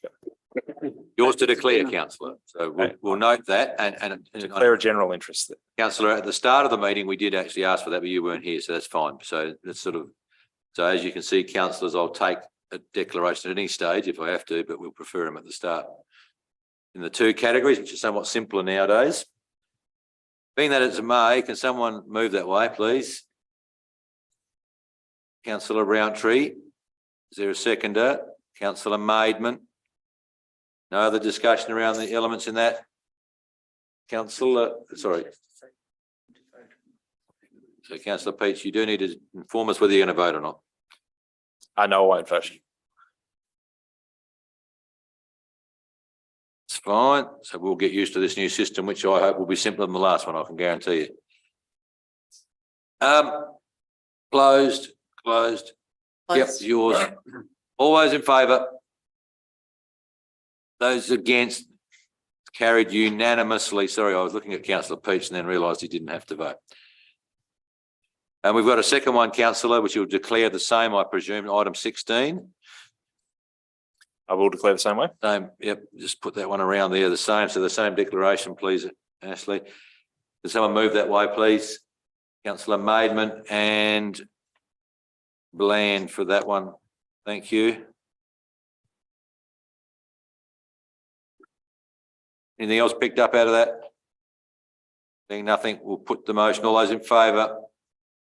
As against? Carried unanimously. Item 17, Pangarinda Botanic Gardens Committee minutes of the meeting held on the 7th of December. Someone move that way, please.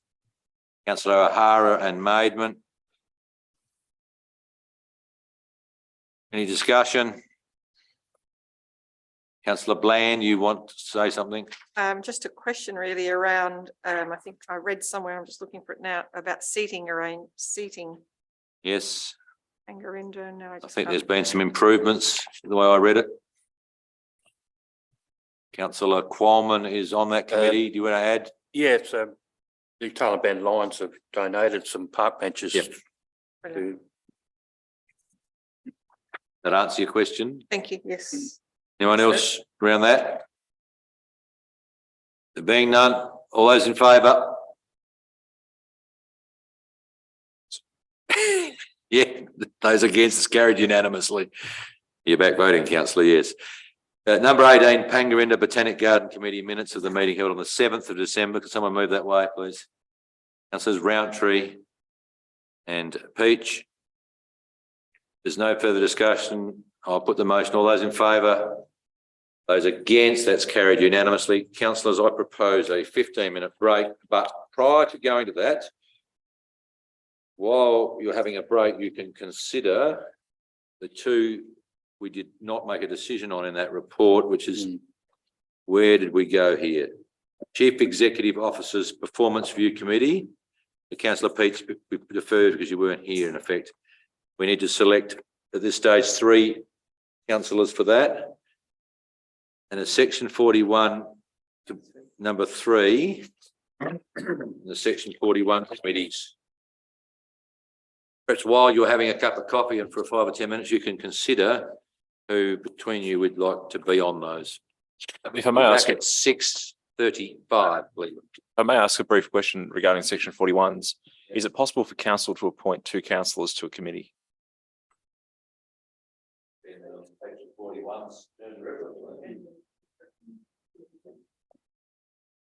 You can do that. You can do that because you take better minutes. I've had section 41, committee created in 6. But just one thing I noticed there's no proxies. Always has been.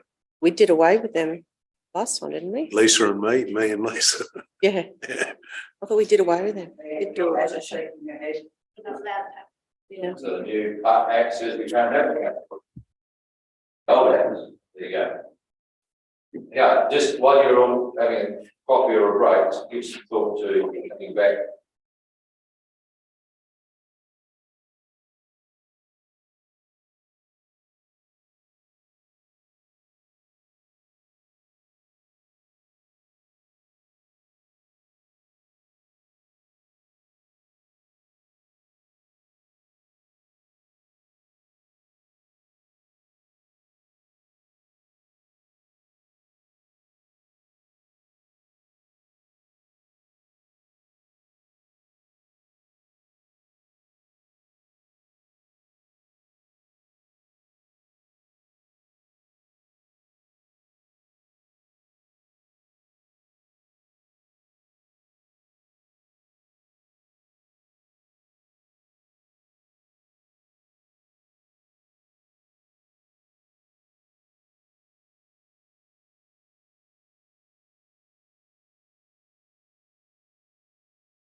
Councillors, we return. Now return to agenda item 3 in the decision part of the agenda. And councillor Right, Peach has joined us. There is a recommendation around appointment of council's delegates to our section 41 committees. There's 5 appointments. I understand, councillor Roundtree, you've prepared to name some people. I am, thank you, Mayor, having had a chat with people during the break. So for the Canalpin Pool and Caravan Park, myself, councillor Roundtree. For the LAP, Coorong District Local Action Plan, councillor Arthur. For Pangarinda Botanic Garden Committee, councillor Qualman. For the Tailem Bend Town Hall, councillor Maidment. And for Tintinara War Memorial Hall, councillor Peach. Thank you. We can't have. Sorry, otherwise I'd like to go to straw. Is everyone relatively happy with that? A couple of councillors seem happy that they're not on one. Our turn will come. Yeah, turn will come, that's right. So councillor Roundtree moves that group of 5. Is there a seconder? Councillor. That's very quick. Yeah, your turn will come. Is there any debate around that motion, councillors? I'm looking around the room, there appears none. Yeah, we will put the motion. So it reads that the council's delegates to our section 41s with the Canalpin Swimming Pool and Caravan Park would be councillor Roundtree. The Coorong District Local Action Committee would be councillor Arthur. Pangarinda Botanic Garden Committee with councillor Qualman. Tailem Bend Town Hall Committee is councillor Maidment. And the Tintinara War Memorial Hall Committee would be councillor Peach. That being the case, I put the motion. All those in favour? It is carried unanimously. Thank you. Mr. Mayor, if I may, at the terms of reference for those committees, Mhm. I note some are on the website. How can we access those? So through you, Mayor, I'm not sure were you in the room, we've got a new policy now in section 41s. We will look at the terms of reference now against them. They all need some updating, so we'll come back to you with those. Okay. Number 5, we'll go to refer to number 5 now, which is the second part of this report. Is councillor who is on the Chief Executive Officer's Performance Review Committee. Have we got a list of people? Councillor Roundtree, you're going to name 3, are you? 3 names would be councillor Bland, councillor Arthur and councillor O'Hara. Any other councillor disagree with that before I go any further? I presume you've all sorted that out. Councillor Qualman, you disagree or you're seconding? Well, no, I just air my concern. And I brought this up before, and there's some reason that once these 3 are elected, that's them and no one else is allowed to go to these reform review committee meetings, correct? No, I don't. That's what it Used was to be last time. like We that. couldn't go. Yeah, they are held in confidence. Confidence. In the first instance anyway, until there's a discussion. There's a council meeting, a committee meeting's held in confidence. Does that mean that a councillor is not allowed to come? Ashley? The order is written to only have committee members present, but you could exclude the members of the public accepting certain people, so they could be councillors if you wished. You have to review the terms of reference. No, it's just around the confidentiality provisions. So Thank- committee, it would be up to the committee, basically. So could we just note, I take on board your concerns, councillor. It's not unfair for you to this is performance review and then it's brought to full council for decision, but I think it would be worthy, just we note somewhere, Ashley, please, that we do discuss that, because in the other committees, it's all right for councillors to come. I think that you're not the seconder for this though, then. I'll second it, yeah. Yep. Just wanted to say that. So councillor, no, it's exactly fine. Mm. Councillor, so You moved, councillor Roundtree, did you? I did. Councillor Quam was the second. Is there any further debate around that? Councillor Peach? Correct me if I'm wrong here, but we are accepting the new terms of reference. As table, we've already done that. Sorry, Okay, councillor, sorry, we okay. split the motion. Right. There's only point 2 Mhm. is in relation to this motion now. No further debate. There being none, put the motion. All those in favour? Those against, that's carried unanimously.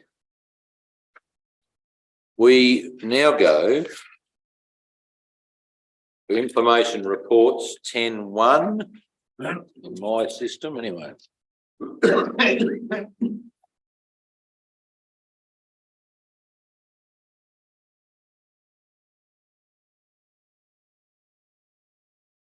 Here is it.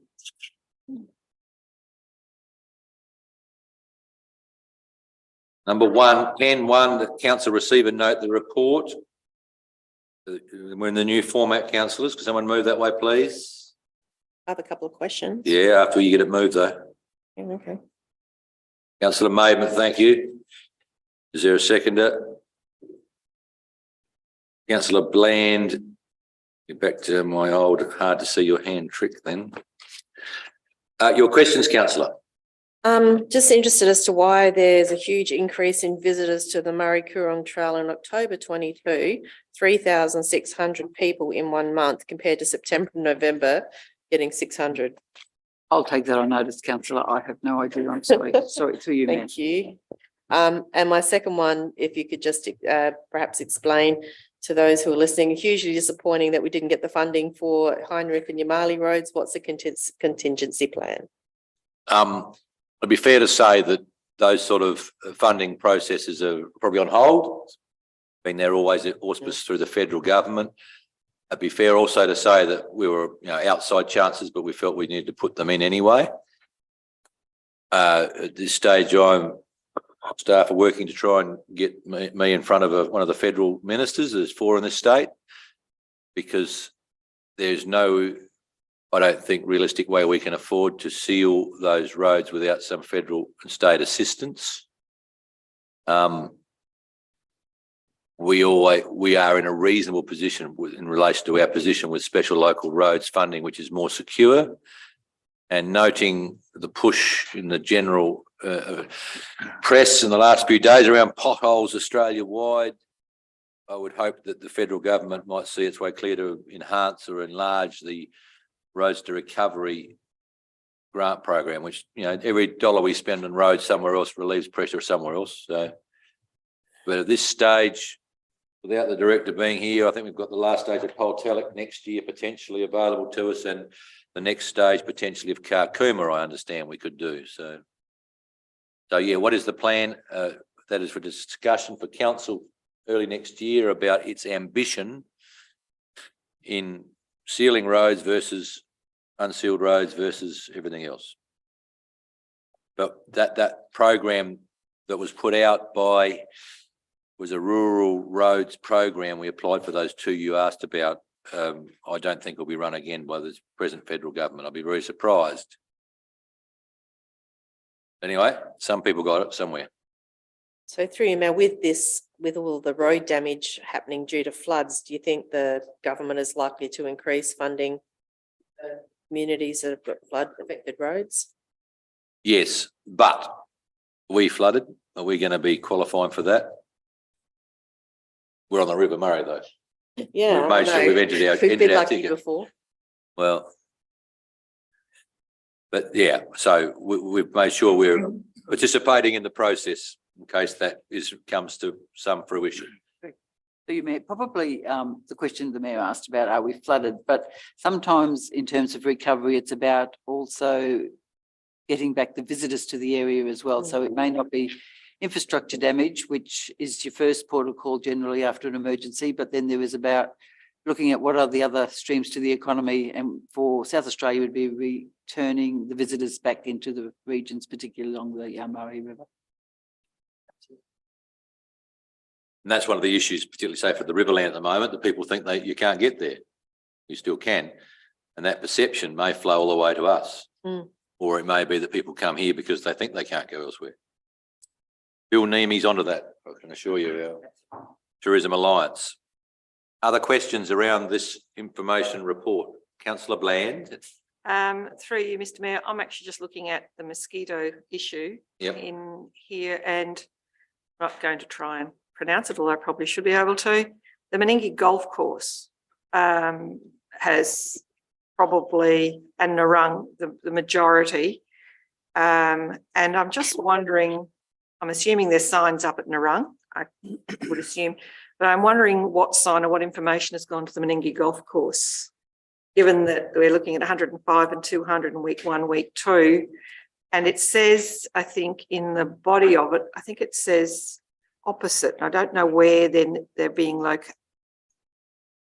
adjacent, Meningie Golf Course. So So where adjacent is. do you worship the trapping site is next to the dump point? You know, the dump point, and there's a giant big eucalypt there. It's on the highway. Yeah, just off the highway, but Oh, yeah, okay. Yeah. immediately adjacent to the golf course. And It's actually not where a lot of community are actually playing golf and need a lot more. It's Uh, visitors that are at stopping the there. moment, doesn't matter where you go, mosquitoes are True. abundant. They're abundant there. And they're. I'll give you an example. I mean, it isn't, at Wellington East, Murray Bridge, Rural City Murray Bridge, do the trapping on the western side of the river. And they had 17,000 mozzies in their trap the other day. That's a record.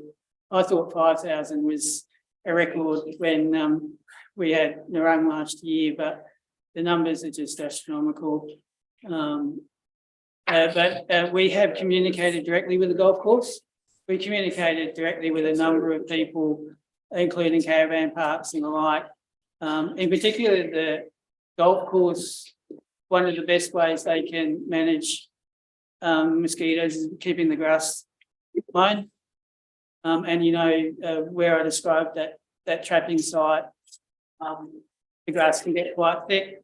So yeah, working as with them, and signs have been put up in a lot of places, including again, you know, going to businesses like caravan parks and talking to them. I just whilst we're on, I did read an article today in Daily, and the University of SA are doing some modelling. February is expected to be the peak when the rivers start receding, and we start getting that still water forming in areas, because the mosquitoes don't particularly like the current, and also they don't like the river when there's plenty of fish around to eat them. But once things start settling down, we get pools of water, then they'll breed up. So I mean, the best we can do is to treat areas where there is breeding and population combined. So areas around Meningie, Narang campgrounds. We're even picking up, you know, some numbers up here in Tailem Bend as well, which we hadn't previously had a great deal of concern. So we're buying some particular baits that we can use, that we can put into those stagnant water areas. We can treat, and they're we're not going to really, we're only going to treat specific locations where the community congregate, and especially say the places like around campgrounds, but it still won't take away the risk. And my other question on it will be is how long before we get data through the medical system on things like Barmah Forest and Ross River, given the one that's the highest here actually is more likely to cause that? Well, as you'd understand, after you worship, as you'd understand, Councillor Bland, there's a lag period, of course, with the data. One of the things we do with the trapping is they find the mosquito type that carries the virus, but they actually look for the virus as well. So there already have been mosquitoes in the full River Murray trapping program that have detected JEV and also Ross River as well. So they're out there. The actual case numbers, I think we'll start seeing those after Christmas. There already have been cases reported of Ross River, but it is that lag period. So those cases that we know about today are probably ones that were infected probably September. Yeah, so it's a 3 month lag. It's probably about in my experience, about a 3 month lag. And a lot of people don't present to doctors as well. So the actual it's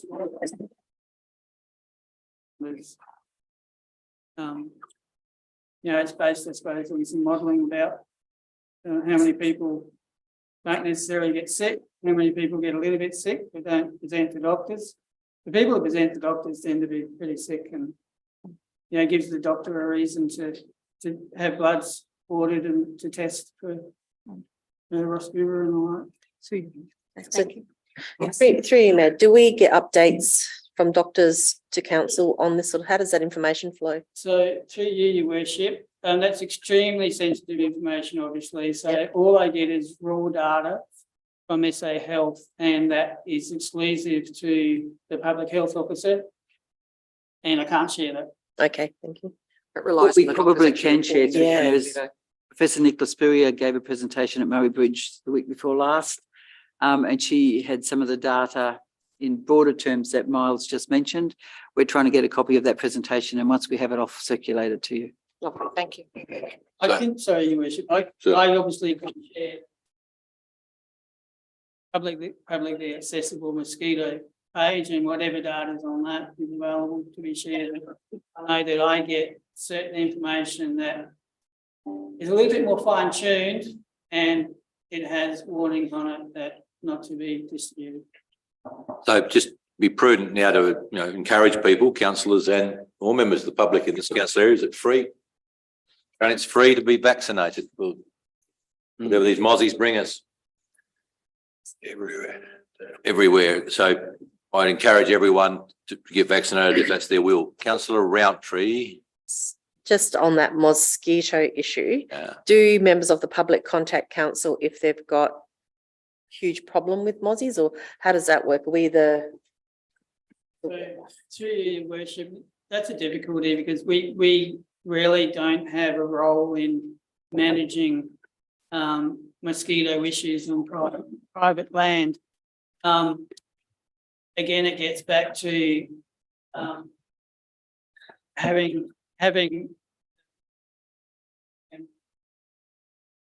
areas public land. There is a correlation between people congregating, such as camp, or there being populations such as Meningie. So there is, and even then, there's a limit to the amount of treatment that can be done. We can't. There's no recommendation for like. We take our advice from SA Health, but it's a difficult one when people have mosquitoes around their house. What we have to advise them is then to look for any particular breeding spots, such as water and tyres and pot plants and things like that, and then also to take the precautions, and it gets back to avoiding being bitten. So through you, Mayor, what I was sort of getting at is if you're looking at data as to how widespread the problem is, perhaps if people were to phone council and say, look, even out as far as where I am, we've got a huge mosquito problem. Everywhere. Would it be useful? But then I was down in Adelaide yesterday and there was hardly any. Where I was yesterday at a park on the grass, no mosquitoes. If that was my house, I'd have been covered with them. So it's not all through Adelaide. There must be areas where it's not a problem, but there are new areas where it hadn't been a problem before, which is a problem now. And I just think it would be interesting. That data would show you probably how widespread this is, perhaps. Through Your Worship, again, council's response is public health, and it's regarding the infectious diseases, which tend to be located along the River Murray. Okay. So again, it relates to water birds that come from Asia that carry the virus. that then get into human populations or animal populations, and from the animals then can via mosquito again enter the human populations and result in a notifiable disease. So really that kind of hones in the location. Everything else is a nuisance. Not a public health Not issue. necessarily from an epidemiology viewpoint, not shown up to be at this stage a known area for breeding of, the Ross River virus, JEB. However, I will signal that I think JEB has got the potential, has already been shown to appear in other areas outside of the river. And I mean, that's very, one season of JEB in SA has shown that up. So there's no deep research to back up whether, JEB might spread further or whether, potentially it's somewhat under control. I'm still on information report of the Office of the CEO, Councillor Arthur. Yeah, just one question. Obviously, a new service we are offering. You got Tailem Bend Combined Sporting Hub, Canalpin Hub, Meningie RSL, Tailem Bend Bowling Club, and the Tailem Bend Cricket Club, where we're assisting with their grant funding and grant opportunities and sourcing funding opportunities for them. Has this been offered to every other body within the council area? Because I know there's a lot of people at the present moment sitting down, pulling their hair out, trying to write grants for money. So through you, Mayor, that position is contacting all of the sporting clubs across the district. They were the ones that were highlighted, but she's working with all clubs across the district. Just combined with that, this Star Club funding has now finished. The incumbent in that position has now left the district, and we're working with the state about what that might mean going forward. But the position we've got in place now is working right across the district. The Peach. Just a question on that comment, Chair, from the CEO. With regards to Star Club, has that program finished? Not just the person? Both. Any other questions? I've got a motion there. Councillor Maidment's moved and Councillor Bland seconded. If there's no more questions, I'll put the motion. All those in favour? Someone had his hand up, sorry. Councillor Coleman had his hand up to vote, I hope. I had a question. Well, let's go for your question, Councillor. Sorry, it's the white shirt today that's. May I? Yeah. Just Heinrich Road, funding application unsuccessful, external funding projects. That's through you, Mayor. That's the funding that Councillor Roundtree referred to earlier, where earlier this year we put in funding for 2 grants that popped up unexpectedly just before the federal election. We were unsuccessful with both. And Umaley Road. Yep, thank you. There's over 20 kilometres in Heinrich Road, Councillor, and there's nearly 37. I think I can measure it every time I come to Meningie on the Umaley Road that is unsealed. So plenty of that work in front of us yet. Yep. Any other questions? Sorry, before I put the motion. No, sorry. Yeah. No, you're fine. It's near Christmas. Right. The recommendation is as it reads. All those in favour? As against, that's carried unanimously. There is a community and corporate information report. Councillors, any questions around that? Councillor Roundtree, are you moving or you were questioning? I have a question. Okay. On page 96, where it's got the financials and it's got 2 charts down the side, the rates from the rates in at July 31, 22, 23 are greater than the rates as of November 2023. So we've gone, where we are now, we've gone backwards. Why is that the case? Can you repeat that question, please? Yep. So if you're looking at the line under income as of rates, as at the first column says as at November 30th of November, 9,033,729. But at July, it was greater than that on that same line. About 8,000 difference. I'm just wondering why it went from like 9041 to 9025, 9032, 9034, 9033. So it went.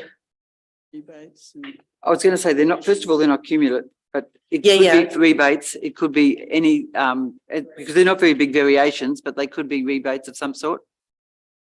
Well, then I wonder, so reimbursements isn't rebates? No, things like No. additional single farm enterprise and those sort of things, Councillor. Okay. Somewhere in another report I read that. I can get a more granular answer for that if you want. As long as it's not a concern. No, And you know what it is. I just didn't know what it was and why we would have less rate income now than we did at July. given the small of the amounts, it would It's be about a fine. rebate of some sort. Okay, thank you. Any other questions, councillors? In this report, item 2. There being none, someone Oh, move, hang on. please. Just I have one more. Got a question? So you didn't see it. Do we have an idea of when the concept designs will be for the streetscape? Any more update on that? So you met, we have the designs. We were waiting for the new council and they've been scheduled in early in the new year for a briefing. Thank you. Anything else? You want to move that way, councillor? Yes, I will. Thank you for that. Is there a seconder? Councillor Peach will be the seconder. Any further discussion? I'll put the motion. All those in favour? Those against? That's carried unanimously. Number 3 is infrastructure and assets information report. Councillor, I'm going to go with Councillor Qualman first. I hope he wants to move, but I want to ask a question. you No, move as well while you're at it. Move while we're at Righto. it. Thank you. Your question will be. Oh, 2 questions first. And the mayor spoke about this to me before. I see in here, new building cleaning contract has commenced, including the service of public toilets. So does that mean, Mr. Mayor, that that's all our toilets? And has anybody got a rough idea how much more time that will free up our community facility chaps, please? CEO will answer that. So there was a question on notice from another councillor for that was late. We will answer that question fully at the next council meeting in terms of the details you want, in terms of the time it frees up and the cost of the contract. Oh, good, thank you. Second One is, I see that our new garbage waste side management pickup service is sort of had a few little hiccups, but it seems to be progressing quite well. I just see on page 106 here, note as the data provided through the new contract is limited, council is yet to determine specific trends. Now, does that mean it's some significant amount of information from them, or it's going to be limited all the time? That's through you, Mayor. The graph on page 106, where you've only got the information for September and October, the trends will start to emerge as we start to fill in December, and it'll be a 12-month rolling trend. Right, And so we okay. can see whether what's going on, basically. The new contractor is giving us very good data. It's just a time thing. All right. Okay. There is a seconder for this report motion. Councillor Peach is wanting to do that, I think. Yeah, I'm quite happy to second. And a question. Question/comment. I note in the report, Christmas decorations have been installed in various locations throughout the district. I'd just like to say thank you to the CEO for the engagement over that issue in Tintinara. It's highlighted a few things this year. I think coming out of COVID, people presumed things weren't happening because of COVID, whereas other factors that occurred that meant decorations weren't being put up.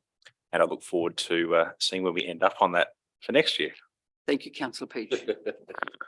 Councillor Roundtree. So Councillor Coleman had the same question as me, but with this report that's coming to council, I was actually quite concerned. What about? The toilets Cleaning. and that's been removed from the outside crew, and we've now contracted that out to another company as to what that all means, how much it will cost and why we've done that. Okay, so you, Mayor. Yes, we'll come back with all that information. Thank you. Any other questions? Then move Councillor Qualman, second Councillor Peach, that we just receive and note the report, which will be the process going forward unless council changes it. Close it. Closing, thank you. I put the motion. All those in favour? Those against, that's carried unanimously. 11, questions with notice. I have nil. 11.2, questions without notice. Questions, councillor, not statements. I'm ready for you, councillor. Yes. I've got him. No, so I've got Councillor Arthur first. He's building up, Councillor Arthur. Through you to the CEO, could I ask the question of why Lake Indawarra has been closed. So councillor, we're going to be real careful with this answer. So through you, Mayor, all the information that we have to hand has been circulated to councillors, so there is no information that you don't know in terms of this issue. About 6 weeks ago, a resident from Tintinara rang to advise that the readings for particular bacteria in the water was higher than was expected. My advice to the resident at the time was, once I see it, I can't unsee it, even though that lake was is part of a lease arrangement with a local group. And so we then undertook to do some testing against, to have a look to see what the trends would be. So we've done 2 tests to date, and the bacteria in the water, the 2 types that we really don't want there, have continued to rise. So the lake is not safe, and I have a duty of care to inform residents that that particular lake is not suitable for either primary or secondary use. Primary use being you jump in and have a swim, secondary use is you're in a boat paddling around. And from the readings that we've had for the 2 tests, the indications are that they're outside the limits by a long way. Your question will be, councillor. Yeah, well, the question is, the test was supplied by the Water Canoe representatives. They were holding a regatta there and they test the water. It was miles above miles below West Lake's E. coli account. So they had no problems about holding their event there. But all of a sudden we have decided it is dangerous.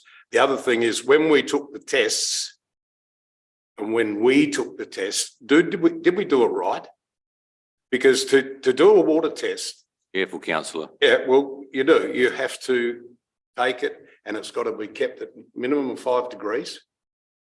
Sent preferably within 6 hours to be tested. Now, I was told that when they took the water, it wasn't put into a foam esky with your things. So any bacteria, E. coli or whatever, if it's warmth, it'll grow. So we're just wondering, we can probably get a test done ourselves with a very reputable. Yep. Councillor, I have a duty of care. The results can be disputed, if you like, but we have people who do water testing all of their lives within council and do it within the standards and the requirements. It is a view of some people in Tintinara that we haven't done it right, and that's fine. They can have that view, but we use a reputable testing laboratory, and we do it within the guidelines of how you do water testing. It's not something new to council. I've sent you this morning a comment from a resident thinking that we have not done the right thing. We will certainly test that we have done the right thing, but there is nothing to indicate that it hasn't been done within the guidelines. And the other thing is, from the community, it's almost as if the council's just fobbed it off. It will be, like the email was said, "Oh, well, in a couple of weeks' time, we'll do another test." Well, that might be the standard procedure, councillor. Yeah, but You're saying that you'd is confirmation test, would that you? is the only water source for kids to play in down in our area. Not at the moment, perhaps. So, through you, Mayor. First of all, I'd like to say that there is no way in the world we want to shut a recreational facility just because we think it's a good idea. In fact, the last thing I wanted to do was to say that it's not safe for swimming. But I have absolutely no hesitation if the guidelines say that it's unsafe, that I have a duty of care to do that. Yeah. And as a council, if somebody jumps in and gets sick, then it's not the club that has the lease where the reputational damage will occur. It's at council level. Do you think I want to shut a lake? The answer is no. But do I have a discretion around that? The answer is also no. Just to satisfy. Your last question. Yeah, just to satisfy the locals, could you give us a rundown on how you did the testing, how you took it to Adelaide, who did it, and what time period? I don't know we can do that. Well, we should be able to. I can't do that in this session. I will take that on notice. Yes. Sorry, Mayor. I just need to say that the information that's not the right word, information that it was done incorrectly is probably offensive to staff. These are people who test the water day in, day out, whether it's in Wellington East or anywhere else that's required, fact that we had to shut a swimming place or that we've done it wrongly, I think it's abhorrent, to be honest, the staff involved in that. Mr. Mayor, if I may, and I may be out of line, please tell me if I am. I think the staff engagement with local members was also unsatisfactory. And Just go easy with the word unsatisfactory, please. that's, I'm trying to be prudent. However, if there was a better, a more thorough detailing of procedure going forward might allay some concern in the community. And if council could undertake Allay further those fears, testing yeah. and allay those fears would be appreciated. We'll try and work through the process itself and how it was done. We can do that. The information to councillors came to you pretty much the same time it came to me. So all councillors were involved in the emails about what was going on. So Councillor Peach, I'm not sure where there was that breakdown that you're talking about. I'm talking about a physical interaction that occurred in Tintinara With the staff member? with a staff member. Okay. And I'm just saying, if we're saying that the accusation potentially from a member of the public is offensive, then that might be a two-way street.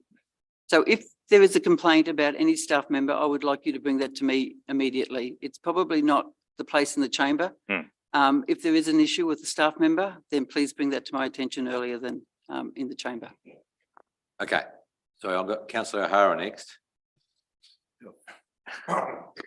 Yeah, thank you, Mr. Mayor. I think I've nearly forgot mine, but I was just wondering if it's possible, the dump point at Meningie, is it possible to get some more water there or larger storage of water? Or over the holidays at least, have it pumped out? I mean, I went there a couple of weeks ago and it wasn't very nice and there was no water. Through you, Mayor. We'll have a look because we've started to increase the pickup of rubbish over the Christmas period. If that is an issue, we'll also increase the attention that gets on more regularly. Right.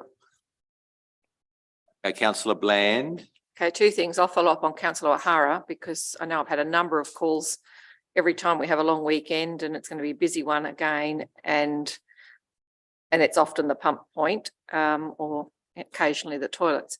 But I think my other question really is also around Indawara, and that is, do we have enough signage up to ensure that people are likely to see it and take notice? Because, you know, if it's as severe as it is, then yes, it has problems. We have a regular no swimming sign up there and the Action Club also put a sign up. Lovely, thank you. Any other questions without notice, councillors? Councillor Peach. Mr. Mayor, in the main street of Tintinara is a section of road that seems to have a continual issue with mains water bursts.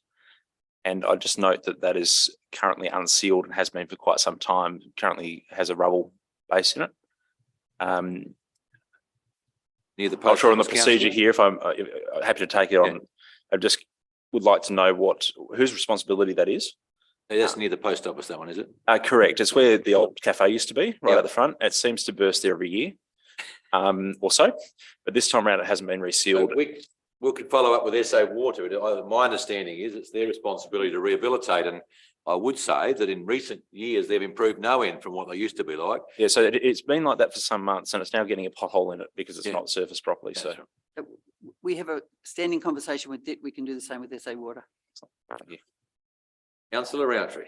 So just following on from Councillor O'Hara's comment about the dump points. We're on questions. I don't want I comments. know, on my questions, question will be, please. can the Tailem Bend dump points also be checked for adequate water as well? 'Cause They can councillor. it's just that it's been Make raised. the point that the location of the dump points, I understand councillor Adreda was saying, and I wasn't on that council.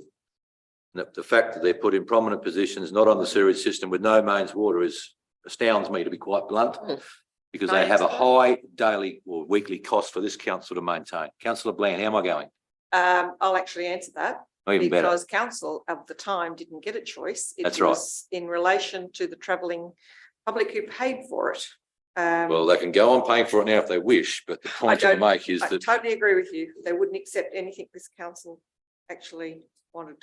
So councillors, that brings me to remind us all with the streetscape, it's very important we get it right in terms of our internal weekly and daily efficiencies and not other people's view on what they can give us.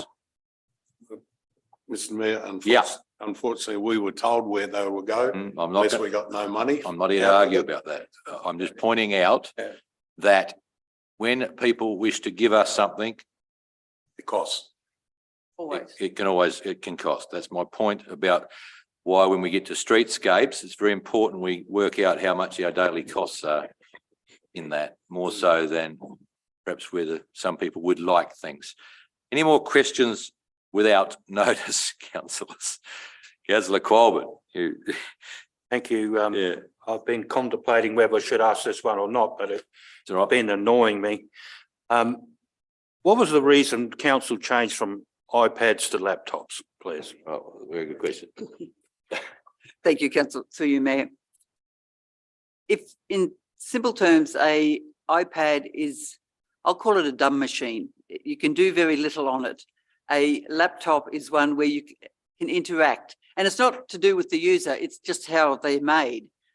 You can't fill in a document and send it back through an iPad. The iPad has limited use. A laptop is a much more interactive, and so as the expectation grows around you as councillors returning your paperwork filled in on laptops, most councils that I've spoken to, we're not alone, have moved from iPads to laptops because of their functionality. Sorry, councillor Coleman. You and me have got the same look, councillor. Well, Mr Mayor, I just have things like it only holds charge for a bit over 2 hours. It doesn't take photos. It hasn't got a touch screen. Which the iPad, if it wasn't broke, why fix it? Anyway, I reckon these are too complicated. That's why I got this bit of paper. And you can't use them out in the paddock. Yeah. Well, thank you. I just wanted to say that. That's fine to get it off. Okay. Councillor O'Hara, do you like the iPad or? No, I'm happy with it. Never mind. Yeah. And my question relates to, earlier in the meeting, you said about the apologies. Now, I know nothing about any of the arguments or whatever happened. But I could not understand why one person apologised to everyone and the other person only apologised to the mayor and the CEO. Through you, Mayor. I can have a go, but you can. The complaint and the Ombudsman has given us permission to disclose as much as needed in this. The Ombudsman wrote to the Mayor and I to advise that a complaint had been made anonymously. That's not unusual. The recommendation of the Ombudsman was that the request go to the two then councillors involved for apology. The Ombudsman's words were to ask for the apology to go to the Mayor and the CEO. I'm not sure why they put it in those terms. So one councillor followed that exactly and the other councillor didn't. But at the end of the day, it was about an apology. So to me, it was not material. Procedurally, the requirement was to do as we done. Answer your question, though. Yeah. No. All right. Have we got any other questions without notice? Right. I move on to item 12. 12.11, Councillor Rountree, amendment to Code of Practice for Proceedings of Council and Committee Meetings. You moving that way? And moving that way. Hang on a second. We've got a seconder. Councillor Qualman is the seconder. You want to lead Councillor Rountree on your motion with notices, please? So the background for my motion is in the agenda. I've had a number of people contact me just saying, why should we take it out? It looks ominous that we're taking it out. If no one uses it, it doesn't matter. We just fly through that part of the agenda, but having it there just gave people the feeling that if they ever wanted to, they could. And I said that I would ask that we return it at this meeting because it didn't hurt anyone to have it there. Councillor Qualman, you're the seconder. Yeah, thank you, Mr Mayor. I concur with Councillor Rountree. That's how life has been for me. A few phone calls and And yes, whilst we probably haven't had many public question time, it's still we still now think about it, should provide the opportunity for it to continue back to how it was. Thank you. Any other councillors wish to add to the debate? We'll start with councillor Arthur, then O'Hara. Yeah, just quickly, I didn't realise that so many people wanted this in the agenda. It's probably the most I've been approached about it, particularly at this school presentation night last week. Everybody saying, why have you taken it out? Are you trying to hide? So as I said, well, no one's been using it for quite a while. So, but yeah, I'm quite in favour of going back in because it has been probably the most feedback I've had of anything for a long time. Councillor O'Hara. Well, I moved this. And, Yeah, you did. obviously, I had a phone call too. Yeah. Oh, did you? Yeah, and it obviously it's from all the people that are here now. Yeah. To ask questions. They're watching you, councillor. They're watching. So they're watching, yeah, maybe. Okay, but yeah, I won't be voting for it. No, that's fine. Anyone else? And everyone's playing with that little thing on the end of the mic at the moment and they're falling off. Councillor Bland, Well, I'd have to say that I must be the only one in the room that's not had a phone call. you're away. I had emails about things that they wanted me to bring up or have a discussion about, and I've had phone calls since I've been back, but not about the question time. So I guess maybe in the area that I live, they work differently. I get lots of questions. I answer them where I can or refer to staff where possible. So, Councillor Peach, I think, was next. Or just didn't want to speak. If I'm recalling correctly, this is the one that we moved to every 3 months, or was that Yes. deputy? No, this was, and that was still, so if I may ask, Mr. Mayor, through you, Councillor Roundtree, that was still seen as not adequate. Not adequate. Councillor Maidment, everyone gets a go now. Thank you, Mayor. I'll just concur with councillors Qualman and Roundtree. I too have had phone calls and I've only voted in the last one for 3 months because I felt it wouldn't happen if we didn't have some voting. And I'm very happy to move this and go along with this motion.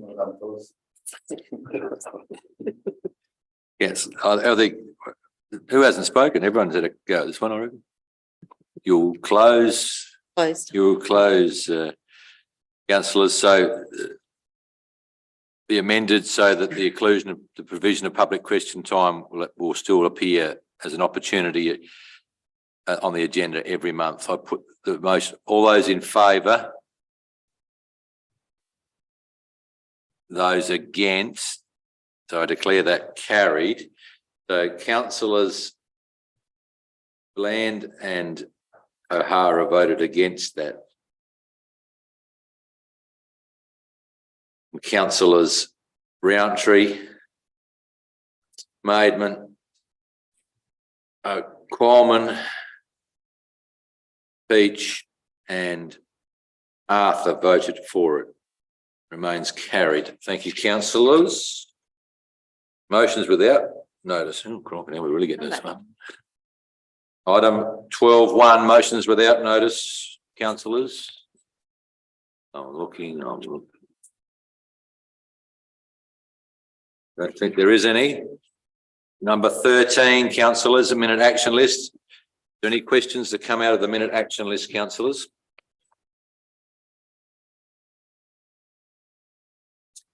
It's not really a question, but it's more of a comment, I guess.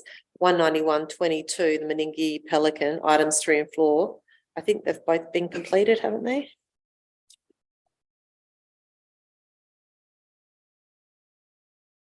Yes, through you, Mayor, yes. The last thing for this is a workshop on whether there's a replacement. Yeah. And how we go about that. Yeah. Anything else, councillor Qualman? Comment too, if I may, please, Mr. Mayor, completed actions, and this is regarding 058/22, the Canalpin Caravan Park. I see at last we've got the FTOP system working, which is great.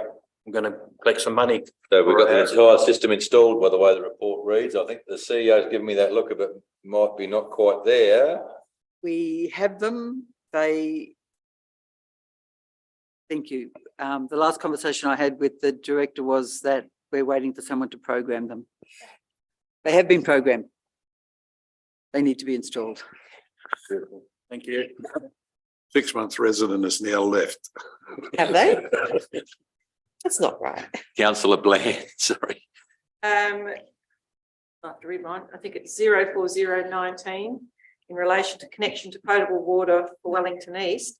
We've got a completion date on there of November 22. Assuming that's now an error, we'll be pushing that out till next year sometime. Correct, councillor, through you, Mayor. A couple of things are happening there. We finally This is a bit of traction on it. have South Australian Water talking. And we are looking for a time with the minister to talk about it at the ministerial level. Excellent. Can we confirm through you, Mr. Mhm. Confirm that the takeoff point will be from the Princess Highway down Ferry Road? Is So- that what we're talking about? Councillor, that would be what most people would understand we could do. I don't know if we're confirming anything yet because SA Water have yet to even finish the report on our infrastructure, which we commissioned them to do, let alone then put a proposal to us. And I'd say that, you know, it's an regulated asset with ASCOSA and several others will have a say in this, let alone the residents of East Wellington. Because if there is to be a change, they will, I think, have to in some form want it. So this is a long train of events and we haven't got to the regulatory part of this process yet. Miles, you want to add something to this? Well, that's through your worship. I mean, you're absolutely correct. It is a utility owned by a privatised agency, even if it is associated with the state government, it works under ASCOSA's rules. So the principles would be that the user pays principles at the end of the day, but you know, we've got a long way to go before, you know, that type of information is settled. And that would be my most frustrating project. Agreed. Always would be. But just in relation to the takeoff, do we have the maps or the plans from when the water was put through on the drought to where the takeoff? Most people understand it to be at the T-junction, councillor. I've got no map, I don't know, there's a water issue maps. I would think that there'd be a number of people I could probably tell you what. Yeah. happened. Through you, Mayor, we're not anywhere near that point. And at the end of the day, that is probably a discussion between the SA engineers and the SA engineers. I just find you a map from when it went. That round. would be lovely. Might save a little. You and I know where the pipe is, but we make the assumption what I'm told is true. Any other, where was I? Minute action list, sorry. There being none, we've only got confidential items left, but I might, Mitch, just give me a second. Just, it's been an interesting year. I'm going to say my Christmas thoughts right now because people don't necessarily come back after going to confidence, let alone, you know, a council election process and a large amount of money that we was been spending over the last probably 2.5, 3 years. And I think we're still in the bowels of that, let alone now the floods. So from council to the ratepayers and the electors and the public, I thank them for their forbearance with us. I thank them for, you know, participating in an election.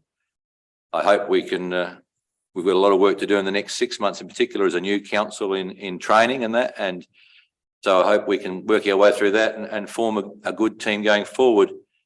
We had the staff function last Friday, which a couple of councillors attended. And so the councillors are aware that my mayoral award went to Charmaine Sherman for her work and in her role in this council. And I just want to acknowledge publicly now, and I know he's a more shyish man than he sometimes lets on, but Gary Gibbs, who's been with us for, I understand, 36 or 7 years, driving bulldozers, graders, and graders, particularly in the last few years, is retiring very soon, if not already, end of January.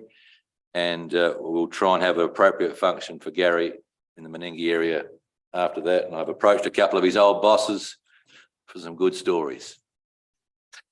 That probably scare him off now. But so I wish everyone a Merry Christmas and a lovely New Year. For myself, I will be reaping till I don't know when. But we will continue with that process. Item 14, confidential items. For those watching the live stream, please be advised the meeting is about to move into confidence and the live stream will stop. For those who wish to view the end of the meeting, the video will be available on YouTube after today's